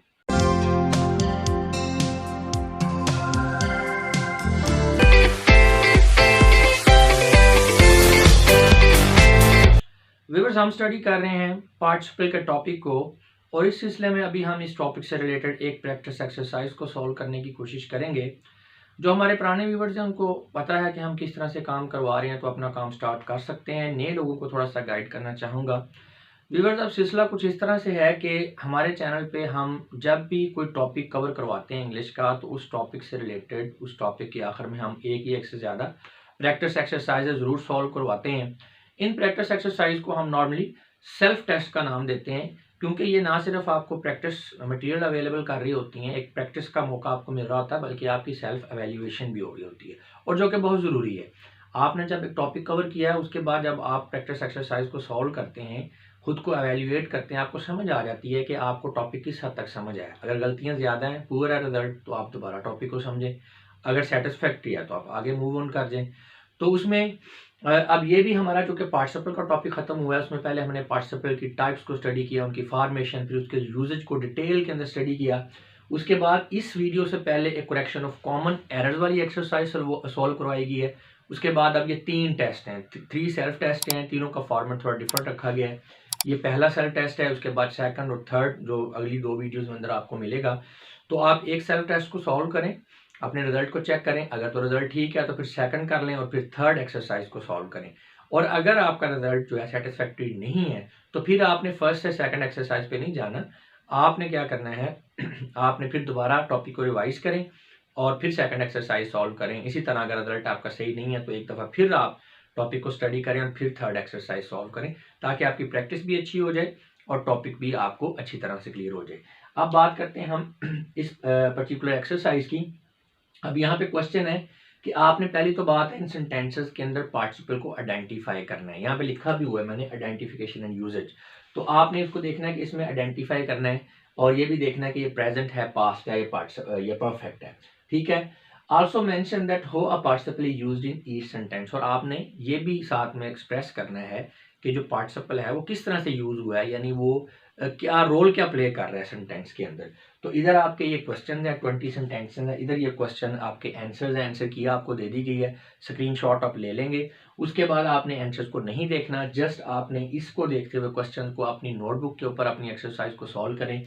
यहाँ से बाद में टैली करके आप अपना रिजल्ट जो है वो चेक कर सकते हैं कि कितने % आपका रिजल्ट आया है। तो इसमें मैं आपको बता देता हूँ, जैसे अब एक सेंटेंस है, उसमें हमारा पार्टिसिपल हमने देखा अचीव्ड है, तो ये हमने आइडेंटिफाई कर लिया कि पास्ट पार्टिसिपल है। अब आगे हमने वो वाला जो क्वेश्चन है कि हाउ इट इज यूज्ड, तो उसमें आप बताएंगे क्वालिफाइंग द नाउन टारगेट। हर में इसी तरह यहाँ पे लिखें governing the noun honesty, governing the noun sound. तो ये आगे उसमें आपने उसकी डिटेल भी बतानी है कि वो फंक्शन क्या कर रहा है, क्योंकि इससे आपको क्लियर होगा कि किस हद तक आपको ये जो टॉपिक क्लियर हुआ है। इसके अलावा प्रैक्टिस एक्सरसाइज के हवाले से कुछ एडिशनल इन्फॉर्मेशन मैं आपसे शेयर करना चाहता हूँ, लेकिन वो चूंकि ये वीडियो लंबी ना हो जाए तो ये तो चलती रहनी है, तो मैंने एक और प्रैक्टिस एक्सरसाइज का लिंक जो है नीचे डिस्क्रिप्शन के अंदर शेयर कर दिया है। वो लिंक शेयर करने का मकसद ये नहीं है कि आपने उसको सॉल्व करना है, आपने जस्ट उसमें मेरी बातों को सुनना है जो मैंने प्रैक्टिस एक्सरसाइज के हवाले से की हैं, कि ये क्यों हमने इसको ऑर्गेनाइज किया है, इसका फ़ायदा क्या है और या प्रैक्टिस की क्यों ज़रूरत होती है हमें लैंग्वेज को सीखने के लिए। तो ये सारी डिटेल उसमें मैंने बता दिया है, और ये मैं इसलिए करता हूँ कि ये बातें मुझे हर एक वीडियो में रिवाइज ना करनी पड़े, क्योंकि जो पुराने लोग होते हैं वो थोड़ा सा बोर हो जाते हैं इससे। और ये भी कोई इतनी लंबी नहीं है, जिसका लिंक नीचे दिया है, 5-6 मिनट की होगी, तो ज़्यादा टाइम आपका वेस्ट नहीं होगा। उसको भी ज़रूर सुन लें अगर आप फर्स्ट टाइम जो है ये एक्सरसाइज को सॉल्व कर रहे हैं। अगर आपने सुना हुआ या पीछे से चलते आ रहे हो तो इट्स ओके।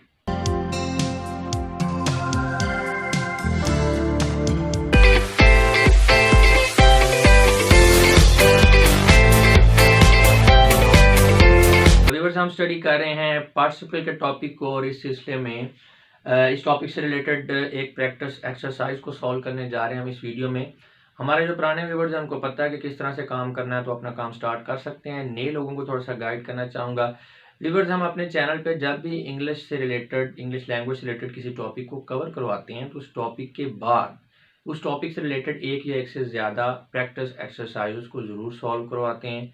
हम इन प्रैक्टिस एक्सरसाइजेस को सेल्फ टेस्ट भी कह सकते हैं, क्योंकि आपने जो कुछ पढ़ा होता है पीछे टॉपिक के अंदर, जब आप इन एक्सरसाइजेस को खुद से सॉल्व करते हैं तो ये आपकी प्रैक्टिस तो होती है, लेकिन आपकी सेल्फ एवेल्यूएशन भी हो जाती है। आपको समझ आ जाती है कि आपका टॉपिक आपको किस हद तक क्लियर हो चुका है।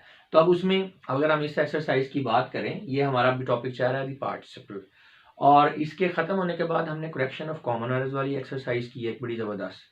उसके बाद 3 प्रैक्टिस एक्सरसाइजेज हैं, या आप कह लें 3 सेल्फ टेस्ट हैं। इससे पहले एक है, ये सेकंड है, इसके बाद में भी एक है, 3। अब ये 3 इसलिए हैं कि जब आप टॉपिक करके पहली एक्सरसाइज को सॉल्व करेंगे, या आप कह लें कि आप पहला टेस्ट अपना सॉल्व करेंगे, तो आपका रिजल्ट आपके सामने होगा। अगर तो रिजल्ट अच्छा है तो आप दूसरी और फिर तीसरी पे चले जाएं, लेकिन अगर आपका रिजल्ट पुअर है तो आप टॉपिक को रिवाइज करें, फिर सेकंड एक्सरसाइज करें, फिर भी रिजल्ट सेटिस्फैक्टरी नहीं है तो फिर उसको एक दफ़ा रिवाइज करें, पूरे टॉपिक को स्टडी करें, फिर आप एक्सरसाइज जो है वो रिवाइज करें। तीनों तीनों एक्सरसाइज का जो फॉर्मेट है डिफरेंट रखा गया है, तो बड़ी अच्छी आपको प्रैक्टिस जो है मटेरियल मिल जाएगा इसमें, और आपकी एवेल्यूएशन बहुत अच्छी हो जाएगी। आपको बड़ा क्लियर हो जाएगा कि आपको पार्टिसिपल का टॉपिक जो है किस हद तक क्लियर है। अगर आपको पार्टिसिपल का टॉपिक ठीक तरह से क्लियर नहीं है तो एक्सरसाइजेज ये आपसे सॉल्व नहीं होंगी।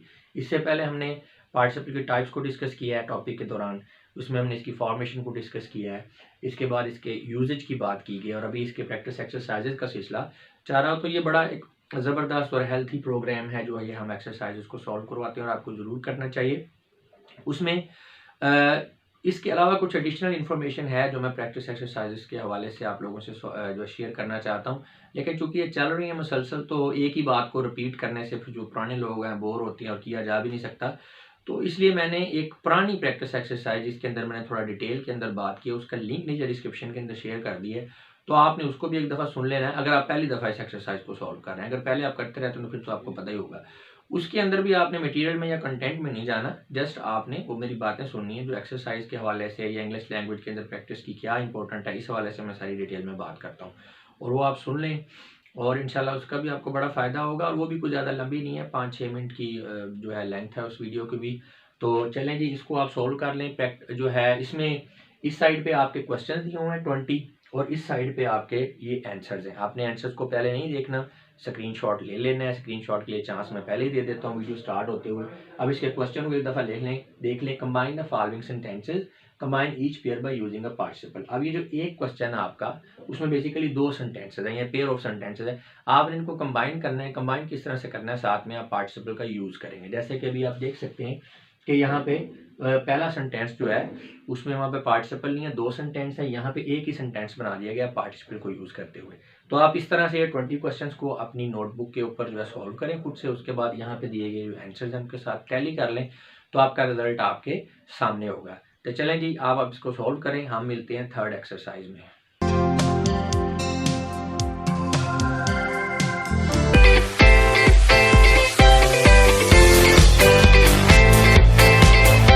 व्यूअर्स, हम स्टडी कर रहे हैं पार्टिसिपल के टॉपिक को और इस वीडियो में हम इस टॉपिक से रिलेटेड एक प्रैक्टिस एक्सरसाइज को सॉल्व करने जा रहे हैं। जो हमारे पुराने व्यूअर्स हैं उनको पता है कि किस तरह से काम करना है, तो अपना काम स्टार्ट कर सकते हैं। नए लोगों को थोड़ा सा गाइड करना चाहूँगा। व्यूअर्स, अपने चैनल पे हम जब भी इंग्लिश लैंग्वेज से रिलेटेड किसी टॉपिक को कवर करवाते हैं तो उस टॉपिक के आखिर पे एक या एक से ज़्यादा प्रैक्टिस एक्सरसाइजेज जो है वो ज़रूर स्टूडेंट्स को सॉल्व करवाते हैं। इन प्रैक्टिस एक्सरसाइजेज को आप सेल्फ टेस्ट भी कह सकते हैं। इनका डबल फ़ायदा आपको ये होता है कि एक तो आपको प्रैक्टिस मटेरियल अवेलेबल हो जाता है, प्रैक्टिस आपकी हो जाती है, दूसरा आपकी सेल्फ एवेल्यूएशन हो जाती है कि आपने जो पीछे पढ़ा है वो किस हद तक आपको उसके कॉन्सेप्ट्स क्लियर हो चुके हैं। अभी हमने यहाँ पे पार्टिसिपल का टॉपिक को ख़त्म किया है। उसमें हमने पहले पार्टिसिपल होता क्या है, उसकी टाइप्स क्या है, उसकी फॉर्मेशन कैसी होती है, उसके यूजेज को डिटेल के अंदर समझा है। अब उसके बाद फिर हमने एक करेक्शन ऑफ कॉमन एरर्स वाली एक्सरसाइज की और अब ये 3 प्रैक्टिस एक्सरसाइज हैं जिन्हें आप सेल्फ टेस्ट भी कह सकते हैं। इससे पहले 2 हैं, ये थर्ड है। ये 3 इसलिए इनका डिफरेंट फॉर्मेट रखा हुआ है। आप जब टॉपिक को कवर करेंगे, पढ़ेंगे, उसके बाद आप पहली एक्सरसाइज सॉल्व करेंगे। अगर रिजल्ट सेटिस्फैक्ट्री है तो आप मूव कर देंगे, वरना फिर दोबारा जाके आप टॉपिक को पढ़ेंगे, फिर सेकंड एक्सरसाइज पे आएंगे। और अगर आपका सेकंड एक्सरसाइज के बाद भी रिजल्ट पुअर है तो फिर पीछे जाकर टॉपिक को स्टडी करके फिर आप थर्ड एक्सरसाइज को सॉल्व करेंगे। इस तरह से आपकी प्रैक्टिस भी ज़्यादा हो जाएगी और आपका जो है ये कॉन्सेप्ट, जो आपकी क्लैरिटी आपको आ जाएगी कि किस हद तक जो है ये आपको टॉपिक जो है क्लियर हुआ है, आपके कॉन्सेप्ट किस तरह से क्लियर है। इनका फॉर्मेट भी डिफरेंट रखा गया है। अभी हम आते हैं इस एक्सरसाइज की तरफ। अब यहाँ पे क्या करना है, change the participle into finite verb bye rewriting each of the following sentence. हाँ जी, ये 20 सेंटेंसेस है, हर सेंटेंस के अंदर पार्टिसिपल यूज हुआ है। आपने इनको रीराइट करना है जैसे यहाँ पे किया हुआ है। रीराइट इस तरह से करना है कि पार्टिसिपल खत्म हो जाए। सिंपली मैं आपको ये कहूँगा, इससे पहले वाली जो एक्सरसाइज थी उसमें इसके उल्ट था। उसमें यह था कि 2 सेंटेंसेस थे तो उनको आपने कंबाइन करना था पार्टिसिपल को यूज करके। अब यहाँ पे ऑलरेडी एक पार्टिसिपल यूज हुआ है, आपने उसको खत्म करना है और इसको दूसरे वे में लिखना है। ये सारी बातें हमने टॉपिक को पढ़ाते हुए डिस्कस की हुई, इसकी डिटेल में नहीं जाऊँगा। एक्सरसाइज आपके सामने, अगर आपको टॉपिक नहीं कवर तो आपको इस एक्सरसाइज से कोई फायदा नहीं होगा, ये मैं आपको पहले बता रहा हूँ। पहले आपको टॉपिक आना चाहिए, फिर आप ये एक्सरसाइज को सॉल्व करें। ये आपका सेल्फ टेस्ट इसलिए है कि यहाँ पे ये आपके क्वेश्चन हैं, ये आपके आंसर्स दिए गए हैं, आपने स्क्रीनशॉट ले लेना है, जिसके लिए जो है वो मैं स्टार्ट में ही आपको टाइम दे देता हूँ। आपने आंसर्स को नहीं देखना, यहाँ पे दिए गए जो आपके क्वेश्चंस हैं उनके मुताबिक आपने अपनी नोटबुक पे इनके आंसर्स को लिखने हैं और फिर यहाँ पे दिए गए आंसर्स के साथ मैच कर लेना है। ये आपका क्या है जी, ये आपका रिजल्ट आपके सामने होगा। और यहाँ पे पहले एक आध सेंटेंस को आप देख सकते हैं एग्जाम्पल के तौर पे, इस आंसर को कोई भी सेंटेंस लें उसमें देखें कि किस तरह इसको सॉल्व किया है। जैसे कि अभी मैं आपको बता भी देता हूँ, जैसे being handicapped she could not walk, ये 16वां सेंटेंस है। यहाँ पे देखें, as she was handicapped she couldn't walk. तो ये इस तरह से हमने जो है इसको चेंज करना है। तो आप एक और सेंटेंस दे के इसको पहले समझ लें कि एक्सरसाइज का फॉर्मेट क्या है, फिर इसको सॉल्व करके अपने रिजल्ट को चेक कर लें। व्यूअर्स, इसके अलावा कुछ और एडिशनल इंफॉर्मेशन है प्रैक्टिस एक्सरसाइजेज के हवाले से, लेकिन चूंकि ये एक्सरसाइज चलती रहनी है तो बार बार जब ये रिपीट होता है तो पुराने व्यूअर थोड़ा बोर भी हो जाते हैं। तो इसलिए बजाय इसके कि मैं वो बातें हर एक्सरसाइज के अंदर रिपीट करूं, मैंने पिछली एक एक्सरसाइज जिसके अंदर मैंने डिटेल में बात की हुई है प्रैक्टिस एक्सरसाइज